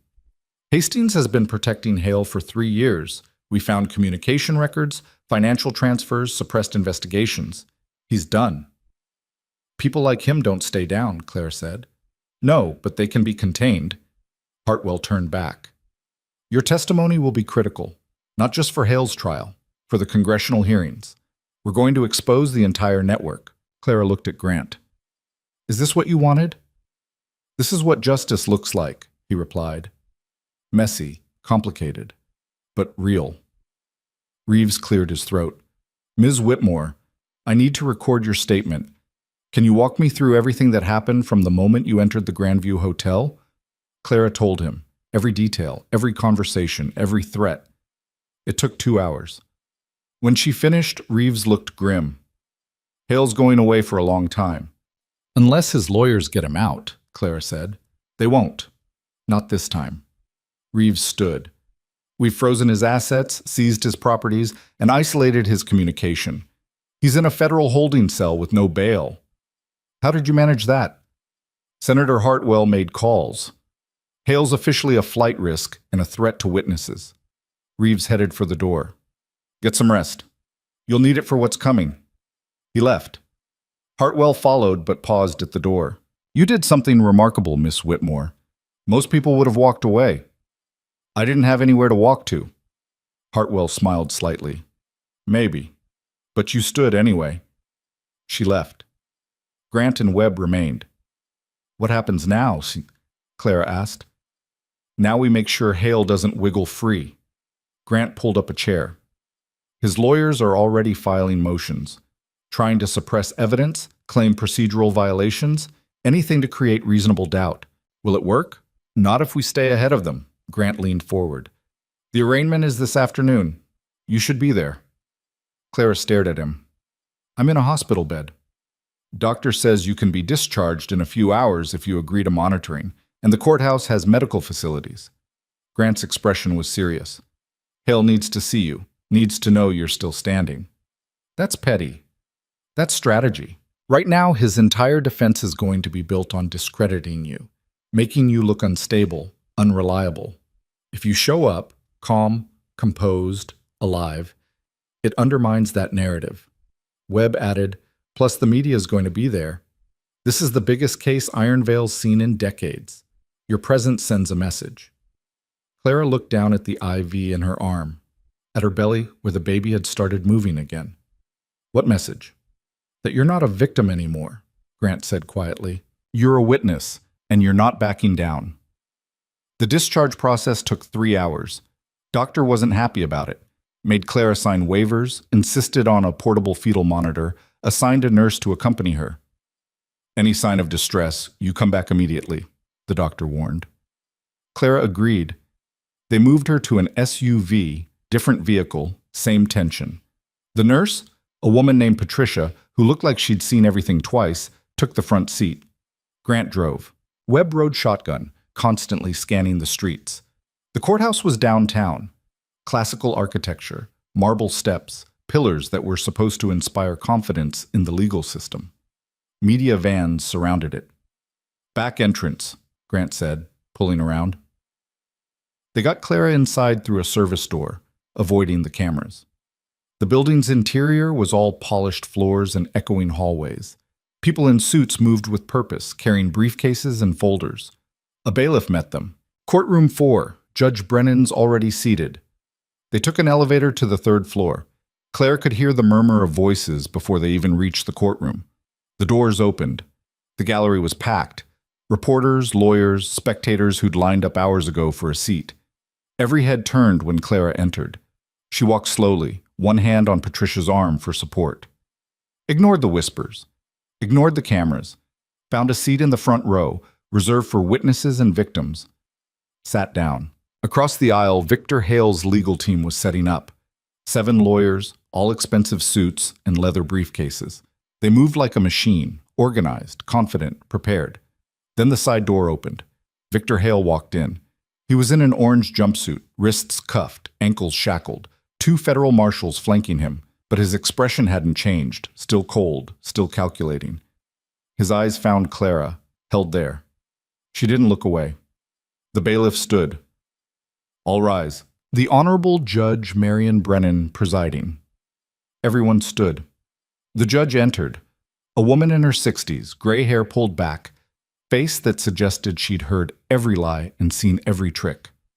Be seated. The room settled. Brennan looked at the prosecution table. Counselor Rivera, you may proceed. A woman stood. Early 40s, sharp eyes, federal prosecutor written in every movement. Your Honor, the United States charges Victor Hale with 14 federal offenses ranging from weapons trafficking to conspiracy to commit murder. We're requesting remand without bail. Hale's lead attorney, a man named Marcus Kellerman, who charged $1,000 an hour, stood immediately. Your Honor, these charges are politically motivated and entirely without merit. My client is a respected businessman who— Save it for trial, Mr. Kellerman. Brennan's voice was flat. I've reviewed the evidence submitted by the prosecution. It's substantial. Circumstantial at best, Your Honor. There's no direct evidence linking my client to any criminal activity. Rivera stood again. Your Honor, we have financial records showing Mr. Hale moved $18 million through offshore accounts to purchase military-grade weapons. We have communication logs between Mr. Hale and known arms dealers. And we have witness testimony from individuals who participated in these transactions under Mr. Hale's direction.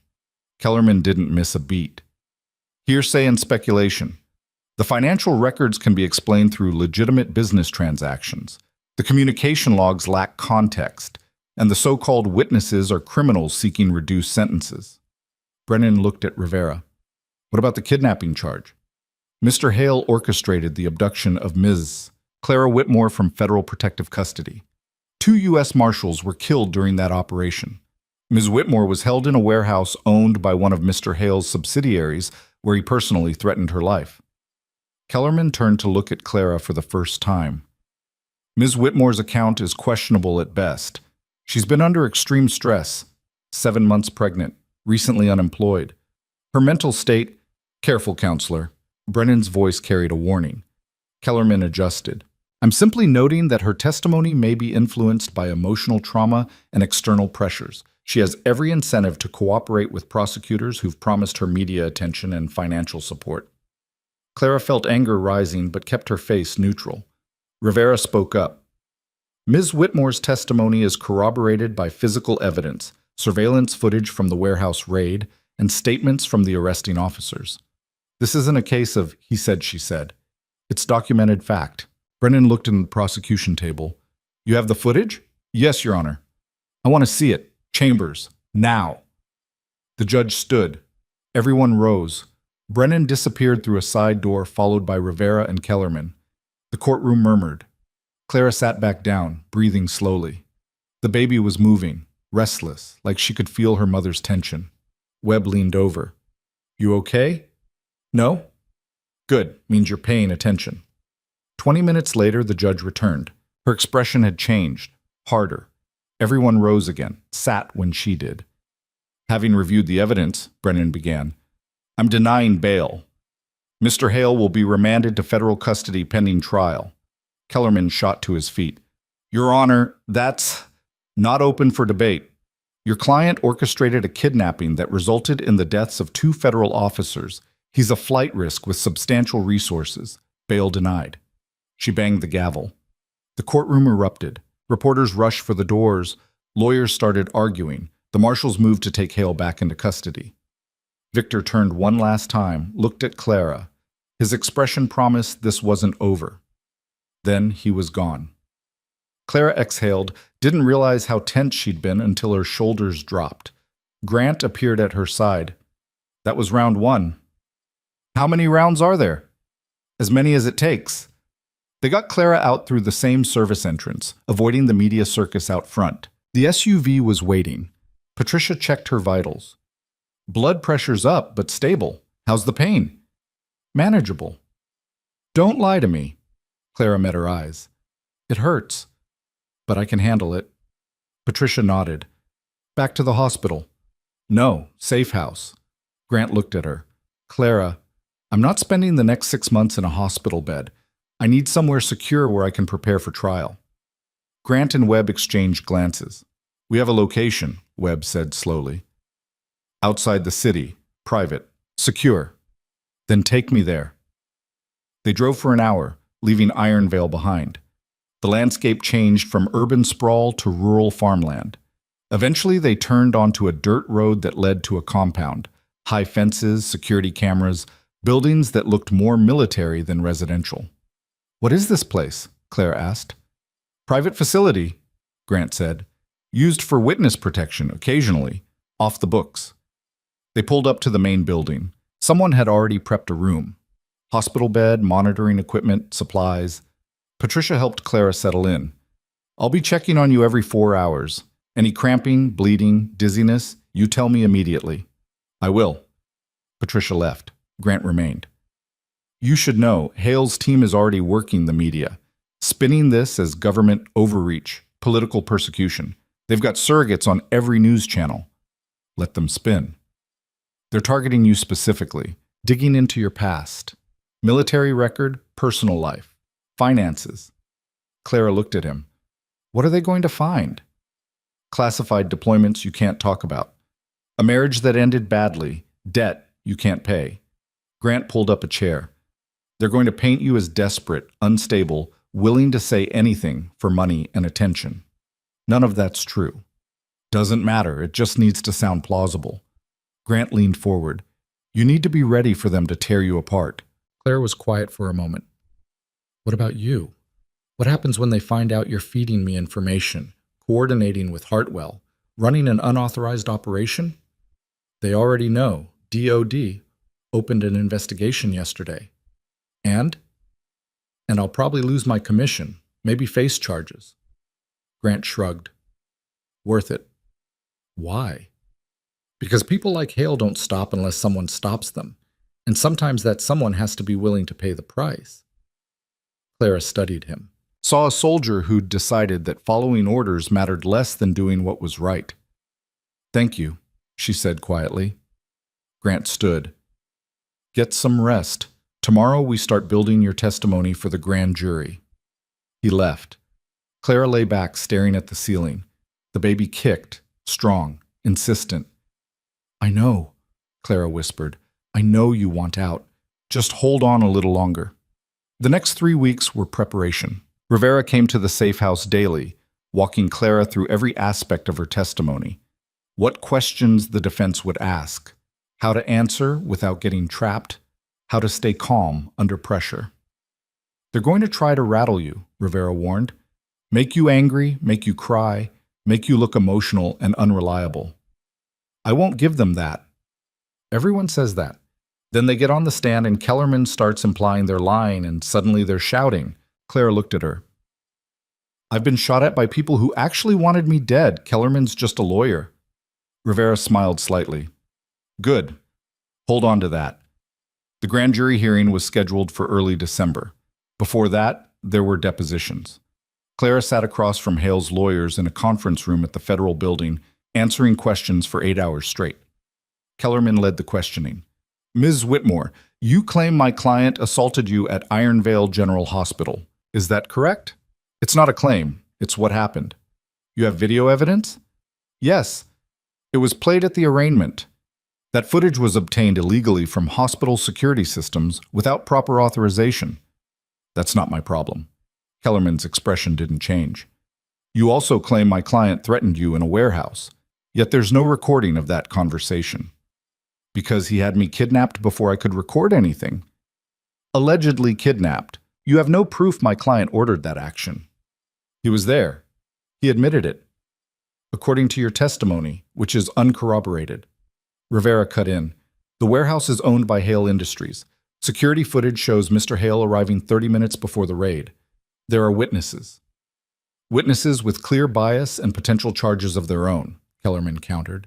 He turned back to Clara. Moniz, Whitmore, isn't it true you were fired from Iron Vale General for misconduct? I was fired for refusing to let Victor Hale violate patient protocol. That's your interpretation.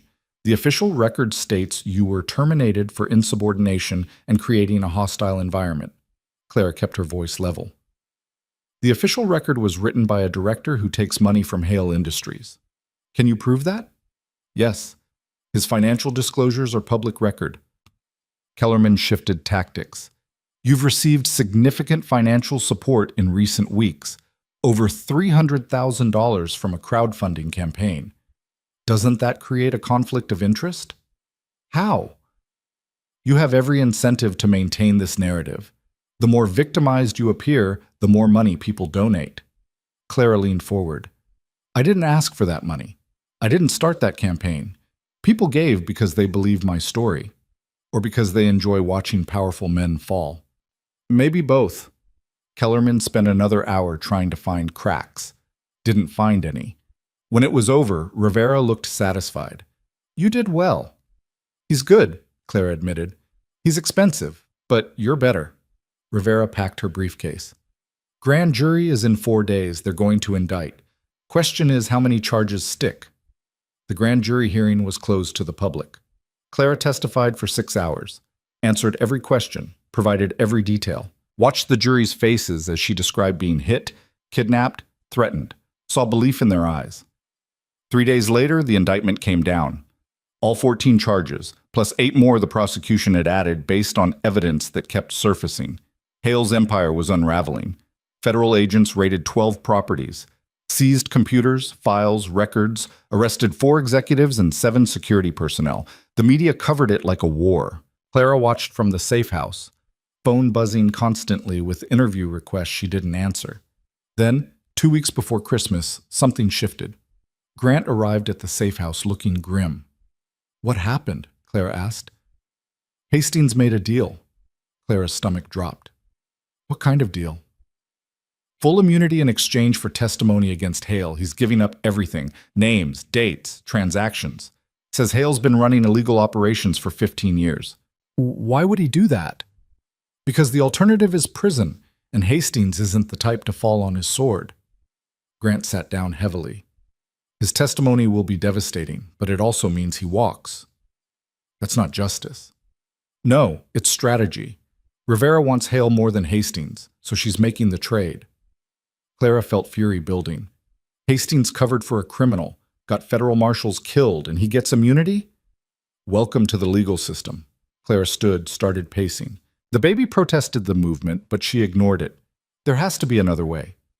There isn't, not one that guarantees conviction. Clara stopped, looked at Grant. What if we don't need a conviction? What are you talking about? Hale's power came from money and connections. We've frozen his money. His connections are abandoning him. Even if he beats some of these charges, he's finished. Grant studied her. You're thinking past the trial. I'm thinking about what happens after. Even if he gets 20 years, he could appeal, get out early, rebuild. Men like him always do. So what's your alternative? Clara pulled out her phone, opened a file Voss had sent her weeks ago. We make sure there's nothing left to rebuild. The file contained everything. Every shell company, every hidden asset, every connection Hale had spent decades cultivating. Voss has been mapping his entire network, Clara said. If we leak this, not to the media, to his competitors, his enemies, the people he screwed over, they'll tear him apart. Grant looked at the file. That's scorched earth. He tried to kill me, killed 2 federal marshals, destroyed his own daughter. Clara's voice was cold. I don't care about mercy anymore. I care about making sure he can never do this again. Grant was quiet for a long moment. Then he made a call. 12 hours later, the files went live. Not all at once, strategically, carefully. Business partners learned about hidden deals that cut them out. Foreign contacts discovered Hale had been informing to federal agencies. Competitors got detailed breakdowns of his financial vulnerabilities. The lawsuits started immediately. Not just criminal, civil suits, breach of contract, fraud, racketeering. Hale's legal team couldn't keep up. By New Year's, his net worth had dropped by 60%. By mid-January, 3 more major indictments had been filed by state prosecutors who smelled blood in the water. And through it all, Hale sat in a federal cell, watching his empire collapse in real time. Clara's trial preparation continued. The baby grew. Clara's belly stretched. Patricia monitored her constantly, warning that stress wasn't good for either of them. I know, Clara said, but I'm not stopping. In early February, Kellerman filed a motion to dismiss based on prosecutorial misconduct. It was denied. Filed another motion to suppress evidence. Denied. Filed for a change of venue. Denied. Judge Brennan was done with delays. Trial was set for March 15th. Clara was 8.5 months pregnant. You could ask for a postponement, Rivera suggested. No one would blame you. No, we do this now. Rivera didn't argue. The week before trial, Clara got a visitor, Catherine Reeves, the lawyer who'd offered to represent her months ago. I wanted to check on you, Reeves said. See if you needed anything. Clara studied her. You dropped me when things got complicated. I didn't drop you. I stepped back when federal prosecutors took over. That's standard. You stepped back because it got dangerous. Reeves had the grace to look uncomfortable. Yes, but I'm here now, and I want to help. Why? Because what Hale did to you was wrong, and watching him fall has been satisfying. Reeves pulled out a folder. I've been working on a civil suit, personal injury, emotional distress, lost wages. We can file the moment the criminal trial concludes. I don't want his money. Then give it away. Donate it. Use it to help other women who can't fight back. Reeves set the folder on the table. But make him pay for it. Every dollar. Clara opened the folder, scanned the filing. The requested damages were $30 million. He doesn't have that much anymore, Clara said. No, but his companies do, and they're liable for the actions of their CEO. Reeves leaned forward. You can destroy him twice. Once in criminal court, once in civil. Leave him with absolutely nothing. Clara thought about Mia, about the two marshals who'd died protecting her, about every person Hale had crushed because he could. File it, she said. The night before trial, Clara couldn't sleep. She stood at the window of her room, looking out at the dark countryside. The baby was restless, kicking constantly, like she knew something was coming. Grant found her there at 2 a.m. You should rest, he said. Can't. He stood beside her, didn't push. You ready for tomorrow? He finally asked. No, but I'm doing it anyway. That's all anyone can do. Clara looked at him. What happens after? If we win? If we win, Hale goes to prison for the rest of his life. His companies collapse. His legacy becomes a cautionary tale. Grant paused.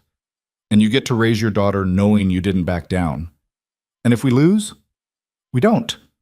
That's not an answer. Grant met her eyes. If we lose, we appeal. Fight it again. Keep fighting until there's nothing left to fight with. Clara turned back to the window. I'm tired of fighting. I know, but you're good at it. They stood in silence for a while. Then Grant's phone buzzed. He checked it. His expression changed. What? Clara asked. Hastings just recanted his testimony. Clara's blood went cold. What? He's claiming he was coerced by federal prosecutors. Says his original statement was accurate, that Hale was operating within legal bounds and you're fabricating evidence. That's insane. He made a deal. And now he's breaking it. Rivera's trying to figure out why. Clara's mind raced. Hale got to him. He's in a federal cell. No communication except through lawyers. Then someone got to him on Hale's behalf. Clara grabbed her phone. We need to find out who. Grant made calls. 30 minutes later, Voss called back. Found it, she said. Hastings' daughter, 23 years old, lives in Boston. Someone deposited $500,000 into her account yesterday. Source? Offshore, untraceable, but the timing matches.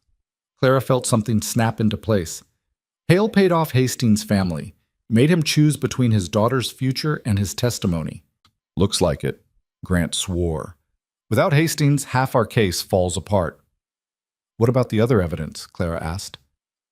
Circumstantial. Kellerman will tear it apart. Grant looked at her. We need something else. Something Hale can't buy or threaten. Clara thought about everything they had, everything they'd uncovered. Then she remembered. The recording, she said. What recording? When Hale called me, the night before I was kidnapped. He made threats, told me he was going to walk away free. Clara pulled up her phone. I didn't delete it. It's still here. She played it. Hale's voice filled the room. I get everything, Ms. Whitmore. That's what you don't understand. Money doesn't just buy things. It buys people, loyalties, access. Grant listened to the whole thing. When it finished, he was smiling. That's admissible. Direct threat. His voice. Can't be explained away. Will it be enough? Combined with everything else? Yes. Grant stood. I'm sending this to Rivera now. He made the call. Clara sat down, exhausted. The baby kicked hard. Then Clara felt something else. Wetness. She looked down. Her water had broken. Grant? She said quietly. He turned, saw her face. Get Patricia, Clara said. It's time. Patricia arrived in 90 seconds flat. One look at Clara and she was already moving, grabbing equipment, checking vitals. How far apart are the contractions, she asked. Haven't had any yet. You will, soon. Patricia helped Clara onto the bed. How are you feeling? Terrified. Good, means you're paying attention. Patricia pulled out a fetal monitor, strapped it around Clara's belly. The baby's heartbeat filled the room, fast but steady. Grant stood by the door, phone pressed to his ear. "We need a medevac. Now." "No hospitals," Clara said through gritted teeth. "Clara, the trial starts in 8 hours. If I'm in a hospital, Kellerman will get a postponement. 6 more months of this." A contraction hit. Not bad yet, but enough to make her breathe through it. "I'm not giving Hale that time." Patricia looked at Grant. "She's right about one thing. Moving her now could be risky. First, babies take time. We might have 12 hours, maybe more. Or we might have 2, Grant countered. Then we have 2. Clara grabbed his arm. "Call Rivera. Tell her I'm testifying. Today." Grant stared at her like she'd lost her mind. "You're in labor." "I'm aware." "You can't." "Watch me." Another contraction. Stronger this time. Clara breathed through it, counting seconds. Patricia checked her watch. 5 minutes apart already? This baby's not waiting 12 hours. "Then we have until she doesn't wait anymore." Clara looked at Grant. "Make the call." He did. Rivera answered on the first ring. Grant explained the situation. Clara could hear her voice through the phone, rising in pitch. Grant held it away from his ear. "She says you're insane," he reported. "Tell her I know." Grant listened for another minute, then hung up. "She's talking to Judge Brennan, trying to move up your testimony slot." "How fast?" "Jury selection starts at 9, opening statements at 11. You were scheduled for 2 p.m. He checked his phone. "She's asking for 10 a.m. Clara did the math. 4 hours. Another contraction hit. She could do 4 hours. The next 3 hours were controlled chaos. Patricia monitored contractions, now 3 minutes apart. Clara practiced breathing techniques she'd learned in a single prenatal class she'd managed to attend between depositions. Webb arrived with a change of clothes. Not maternity wear. Clara refused. She put on dark slacks with an elastic waist, a blazer that didn't quite button anymore. "You look like you're about to give birth," Webb observed. "That's because I am." Grant's phone rang. Rivera. "Judge approved it," he said after hanging up. "You testify at 10, but Brennan wants medical personnel on standby." "Fine." They moved Clara to the SUV at 8:47 a.m. Patricia came with them, bringing a full medical kit and what looked like enough supplies to deliver triplets. "Just in case," she said when Clara stared at the bags. The drive took 40 minutes. Clara had 4 contractions during it. The last one made her grip the door handle hard enough to leave marks. They pulled up to the courthouse back entrance at 9:34 a.m. Media had multiplied overnight. Cameras everywhere, reporters shouting questions. Someone had leaked that Clara was testifying today. Grant got out first, surveying. Webb followed. They created a corridor. Clara stepped out. Every camera turned. She walked toward the entrance, one hand on her belly, the other holding Patricia's arm. Didn't run. Didn't hide. Let them see her. Let them see she was still here. Inside, Rivera was waiting. "You're out of your mind," she said, by way of greeting. "So I've been told. If you go into active labor on the stand, then we take a break. But I'm testifying." Clara met her eyes. "Hastings recanted. You need me." Rivera's expression shifted. "You heard about that." "I heard. And I have something that fixes it." Clara pulled out her phone, played the recording. Rivera listened. Her face went from worried to fierce. "That's him. That's his voice. Direct threat." She looked at Clara. "You've been holding on to this?" "Forgot about it until last night." "Forgot?" Rivera almost smiled. "You're either the luckiest witness I've ever had or the most strategic." "Little of both." Another contraction hit. Clara leaned against the wall, breathing through it. Rivera checked her watch. 15 minutes. Can you do this?" "Yes." They moved to a private room near the courtroom. Clara sat, tried to focus on anything except the pain building in her abdomen. Patricia checked the fetal monitor. "Baby's doing fine. You're at 7 centimeters. "What does that mean?" "It means you're running out of time." Patricia looked at Rivera. "She's got maybe 2 hours. After that, we're delivering whether she's on a witness stand or not." "Understood." The bailiff knocked. "Court's in session. They're ready for you." Clara stood, walked to the courtroom doors. They opened. The gallery was packed, every seat filled, standing room only. She walked down the aisle, saw Victor Hale at the defense table. He was staring at her belly, calculating. Clara walked past him, took the witness stand. The bailiff approached with a Bible. Do you swear to tell the truth, the whole truth, and nothing but the truth? Clara placed her hand on it. I do. She sat. Judge Brennan looked at her with something that might have been concern or respect. Hard to tell. Ms. Whitmore, are you comfortable proceeding? Yes, Your Honor. Very well. Miss Rivera, your witness. Rivera stood, approached the stand. Ms. Whitmore, can you state your full name for the record? Clara Marie Whitmore. And your occupation? I was a registered nurse at Iron Vale General Hospital. Was? I was fired. Rivera led her through the basics. Education, military service, nursing career, established credibility, then moved to the incident. Can you describe what happened on the morning of October 17th? Clara told it. All of it. The confrontation, Victor's refusal to leave, the slap. The gallery murmured. Brennan banged her gavel once. Silence. What happened after Mr. Hale struck you? Rivera asked. I was fired. Within hours, my bank accounts were frozen. I was evicted from my apartment, blacklisted from every hospital in the city. Who did this? Victor Hale, either directly or through people he controls. Kellerman stood. Objection. Speculation. Sustained, Brennan said. Stick to what you know, Ms. Whitmore. Clara nodded. I know that within 24 hours of refusing Victor Hale access to his daughter, I lost everything. I know the hospital director who fired me receives funding from Hale Industries. I know the eviction notice came from a property management company Hale owns. Rivera pulled up documents. Your Honor, I'd like to enter into evidence financial records showing payments from Hale Industries to James Mercer, director of Iron Vale General Hospital. Objection, Kellerman said. Relevance. Goes to motive and pattern of behavior, Your Honor. I'll allow it, Rivera continued. Ms. Whitmore, what happened after you were fired? Clara described the next weeks. The motels, the threats, being set up by the fake Sarah Langford. And then you were kidnapped from federal protective custody. Can you describe that night? Clara told it. Every detail. The door exploding. The rough hands. Being thrown into the van.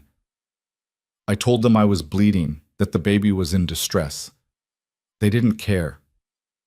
What happened when you arrived at the warehouse? Victor Hale was waiting. He told me he was going to make me disappear, that no one would find my body. The gallery erupted. Brennan banged the gavel. Order! I will clear this courtroom. Silence fell again. Rivera played the recording. Hale's voice filled the courtroom. I'm going to make you disappear. No body, no evidence. Clara watched the jury, saw their faces change. Kellerman was on his feet. Objection, chain of custody. We have no verification this recording is authentic. Voice analysis confirms it's Mr. Hale, Rivera said. Report is already submitted. Brennan looked at the defense table. Overruled.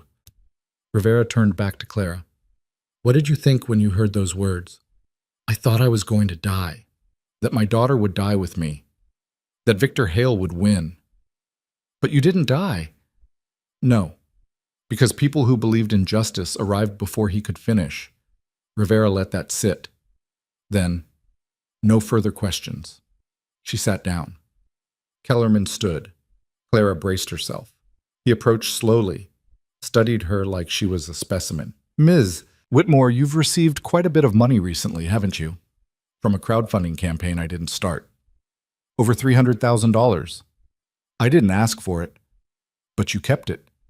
I used it to survive after your client destroyed my life. Kellerman's expression didn't change. You claim my client assaulted you, yet you continued working at the hospital afterward, for about 4 hours. Then I was fired. If you were truly assaulted, why didn't you file a police report immediately? I was more concerned with saving a patient's life. How convenient. Rivera stood. Objection. Argumentative. Sustained. Kellerman shifted. Miss Whitmore, you have a history of violent behavior, don't you? Clara's pulse jumped. What? During your military service, you were involved in multiple combat situations where you used lethal force. I was a combat medic in a war zone. That's not violent behavior. That's following orders. You killed people. Clara met his eyes.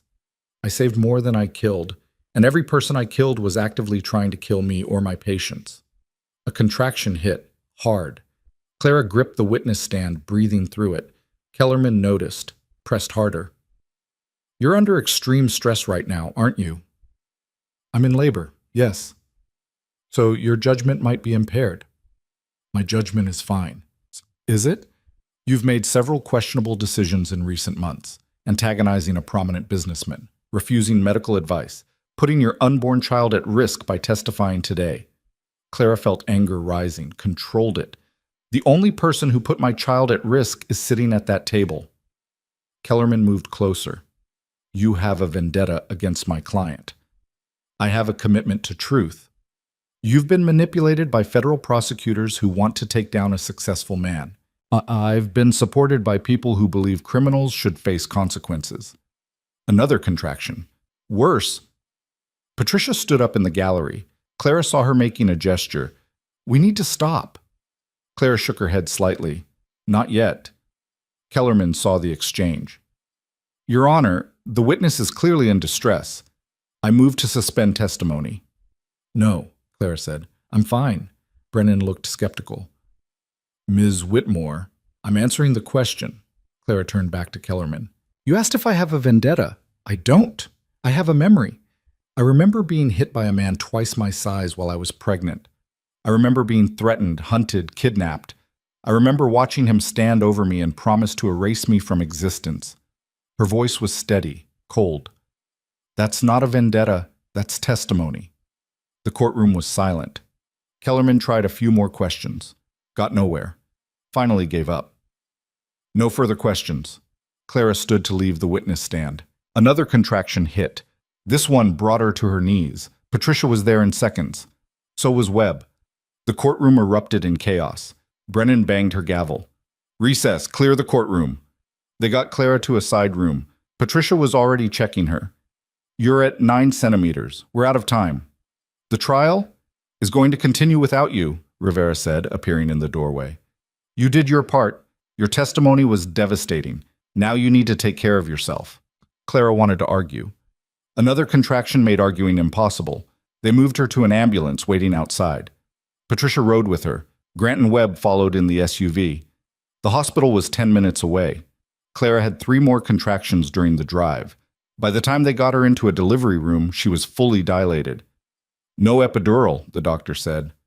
Too late. You're having this baby now. Clara gripped the rails. Great. The next hour was pain and pressure and Patricia's voice telling her to breathe, push, hold. Grant waited outside. Pacing, from what the nurses said. At 12:43 p.m., Clara's daughter was born. 6 pounds, 4 ounces, screaming loud enough to wake the dead. They placed her on Clara's chest. She was perfect, tiny, red, furious at being evicted from her comfortable home. Hi, Clara whispered. I'm your mom. The baby stopped crying, looked at her with unfocused eyes. Clara started crying instead. Not from pain, from something else. Relief, joy, exhaustion. The knowledge that she'd done it, survived, brought this life into the world despite everything. Patricia cleaned the baby, checked her vitals. She's healthy, strong. You did good. Clara couldn't stop staring at her daughter. Grant appeared in the doorway. Can I come in?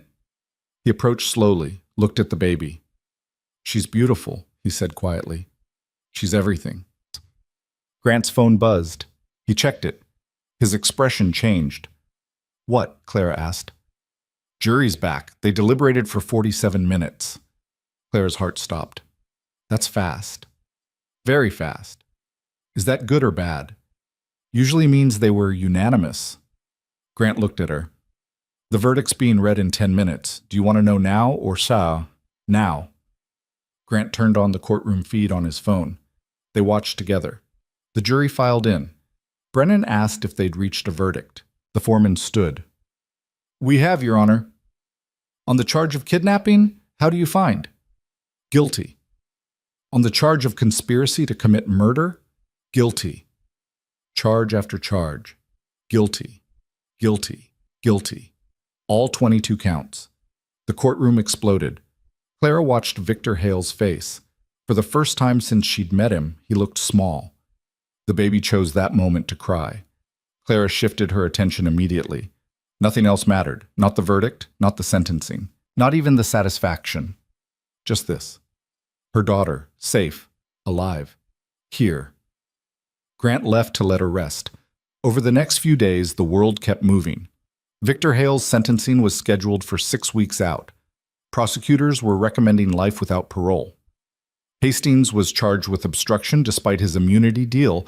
Turned out bribing your way out of testimony violated the agreement. James Mercer lost his medical license and was facing fraud charges. Hale Industries filed for bankruptcy. Assets were being liquidated, proceeds going to victims, and criminal restitution. The civil suit Reeves filed was settled out of court for $18 million. Clara donated most of it to organizations supporting single mothers and domestic violence survivors. Kept enough to buy a small house outside Ironvale. Nothing fancy, just safe. She named her daughter Emma, not after anyone, just because she liked how it sounded. 3 months later, Clara was subpoenaed to testify at the congressional hearings. She went.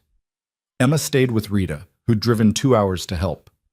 Clara sat in front of the Intelligence Committee and told them everything. About Hale, about Hastings, about a system that protected powerful men until someone forced it not to. Senator Hartwell led the questioning. Ms. Whitmore, what do you think needs to change? Clara thought about it. Accountability, she said finally. Real accountability. Not just for people without money or power, for everyone. How do we achieve that? By not looking away, by believing victims, by making it harder to buy silence than to tell the truth. The hearing lasted 4 hours. When it was over, Hartwell approached her. You did something remarkable, she said. Most people would have walked away. I didn't have anywhere to walk to. I think you did. You just chose to walk forward instead. Hartwell handed her a card. If you ever want to work on changing these systems from the inside, call me. Clara took the card. Didn't commit to anything. Victor Hale's sentencing came on a cold day in April. Clara didn't attend. Watched the news coverage from her living room while Emma slept in a bassinet nearby. The judge gave him life without possibility of parole, plus 847 years for good measure. You abused your power, your wealth, and the trust placed in you, Judge Brennan said. You orchestrated violence against those who couldn't fight back. This court ensures you will never have that opportunity again. Hale said nothing, just stared straight ahead as marshals led him away. Clara turned off the TV, picked up Emma, who'd started fussing. It's over, she whispered. He's gone. We're safe. Emma made a noise that might have been agreement or just gas. Clara smiled. The doorbell rang. She opened it carefully, found Grant standing there, looking uncomfortable in civilian clothes. Hi, he said. I'd say, can I come in? Clara stepped aside. Grant looked around the house. Small but clean. Toys were starting to appear, gifts from people Clara barely knew who'd followed her story. Nice place, he said. It's home. Grant handed her an envelope. This came through official channels. Clara opened it. Presidential pardon for any and all actions taken during the investigation of Victor Hale. She stared at it. You were never charged with anything, Grant said. But this closes the door. Make sure no one can come after you later. What about you? Retired. Honorably. After a lengthy review that concluded I acted within the scope of my duties. He almost smiled. Technically. What are you going to do now? Not sure. Maybe consulting. Maybe teaching. Grant looked at Emma. Maybe something quieter. Clara walked him to the door. He paused on the threshold. You did good, Whitmore. We did good. Yeah, we did. He left. Clara stood in the doorway, holding Emma, watching him drive away. A few weeks later, Rivera called. There's interest in your story. Books, movies, interviews. I'm not interested. Figured. But there's one thing you should consider. Rivera paused. There's a foundation being established. Advocacy work for victims of powerful abusers. They want you on the board. I'm not qualified. You're the most qualified person in the country. You lived it, survived it, won. Clara thought about Mia. about the two marshals, about every person who'd stood up and been crushed. "Let me think about it," she said. She thought about it for a month, then called back and said yes. The work was hard. Fundraising, advocacy, testifying at state legislatures about victim protection laws. Clara hired Rita as a nanny, brought Emma to meetings when she had to, learned to balance being a mother with being something else, an advocate, a voice, a reminder that power without accountability was just tyranny with better PR. 1 year after Hale's conviction, Clara went back to nursing. Not at Ironvale General, a smaller hospital, one that didn't ask questions about her past, just let her do the work. She was good at it, always had been. Her first patient was a young woman. Overdose, unconscious, boyfriend in the waiting room pacing. Clara checked the chart, got a feeling, asked security to watch him. Sure enough, he tried to get to the patient during shift change. Security stopped him. Police were called, found drugs in his car, enough to charge him with intent to distribute. The patient survived, went to rehab, got clean, sent Clara a card 6 months later. "Thank you for seeing what others didn't." Clara kept it on her refrigerator, added others over time, people she'd helped, lives she'd touched, proof that one person paying attention could make a difference. Emma grew, started walking at 10 months, talking at 13 months. Her first word was no, which seemed appropriate. She had Clara's eyes. Her determination. She didn't know her father. Clara had made that choice carefully. Some things children didn't need to carry. On Emma's second birthday, Clara took her to a park, pushed her on the swings, watched her laugh at clouds. Her phone rang. Unknown number. Clara answered carefully. "Ms. Whitmore, this is Director Janet Mills, FBI." Clara's chest tightened. "What can I do for you?" "We're building a task force, focused on corruption at the intersection of government and private industry. I'm calling to see if you'd consult." "I'm not law enforcement." "No. But you understand how these systems work, how powerful people operate, how to find cracks in armor." Mills paused. "We need people who won't look away." Clara watched Emma play, thought about the card on her refrigerator, about the foundation work, about a choice between comfort and purpose. "Send me the details," she said. The work was different than nursing, higher stakes, more complex, but the core was the same, paying attention, seeing what others missed, refusing to let power hide behind process. Clara was good at it. Emma started preschool, made friends, came home with drawings of stick figures and houses with too many windows. "Who's this?" Clara asked, pointing to a figure with curly hair. "That's you, Mama. Why am I so tall?" "Because you're strong." Clara hung the drawing on the refrigerator next to the cards. 3 years after Hale's conviction, Clara got a letter. Prison postmark. She almost threw it away. But curiosity made her open it. Victor Hale's handwriting. Neat. Controlled. "Ms. Whitmore, I don't expect forgiveness. I'm writing to tell you that you were right. Power without accountability is tyranny. I built an empire on that principle, and it destroyed me. My daughter is dead because I taught her that people were tools. My companies are gone because I believed money made me invincible. I'm spending the rest of my life in a cell because I thought consequences were for other people. You stood when you had every reason to fall. You fought when you had nothing to fight with. You won because you were willing to lose everything. I don't know if that counts as justice, but it counts as something." VH.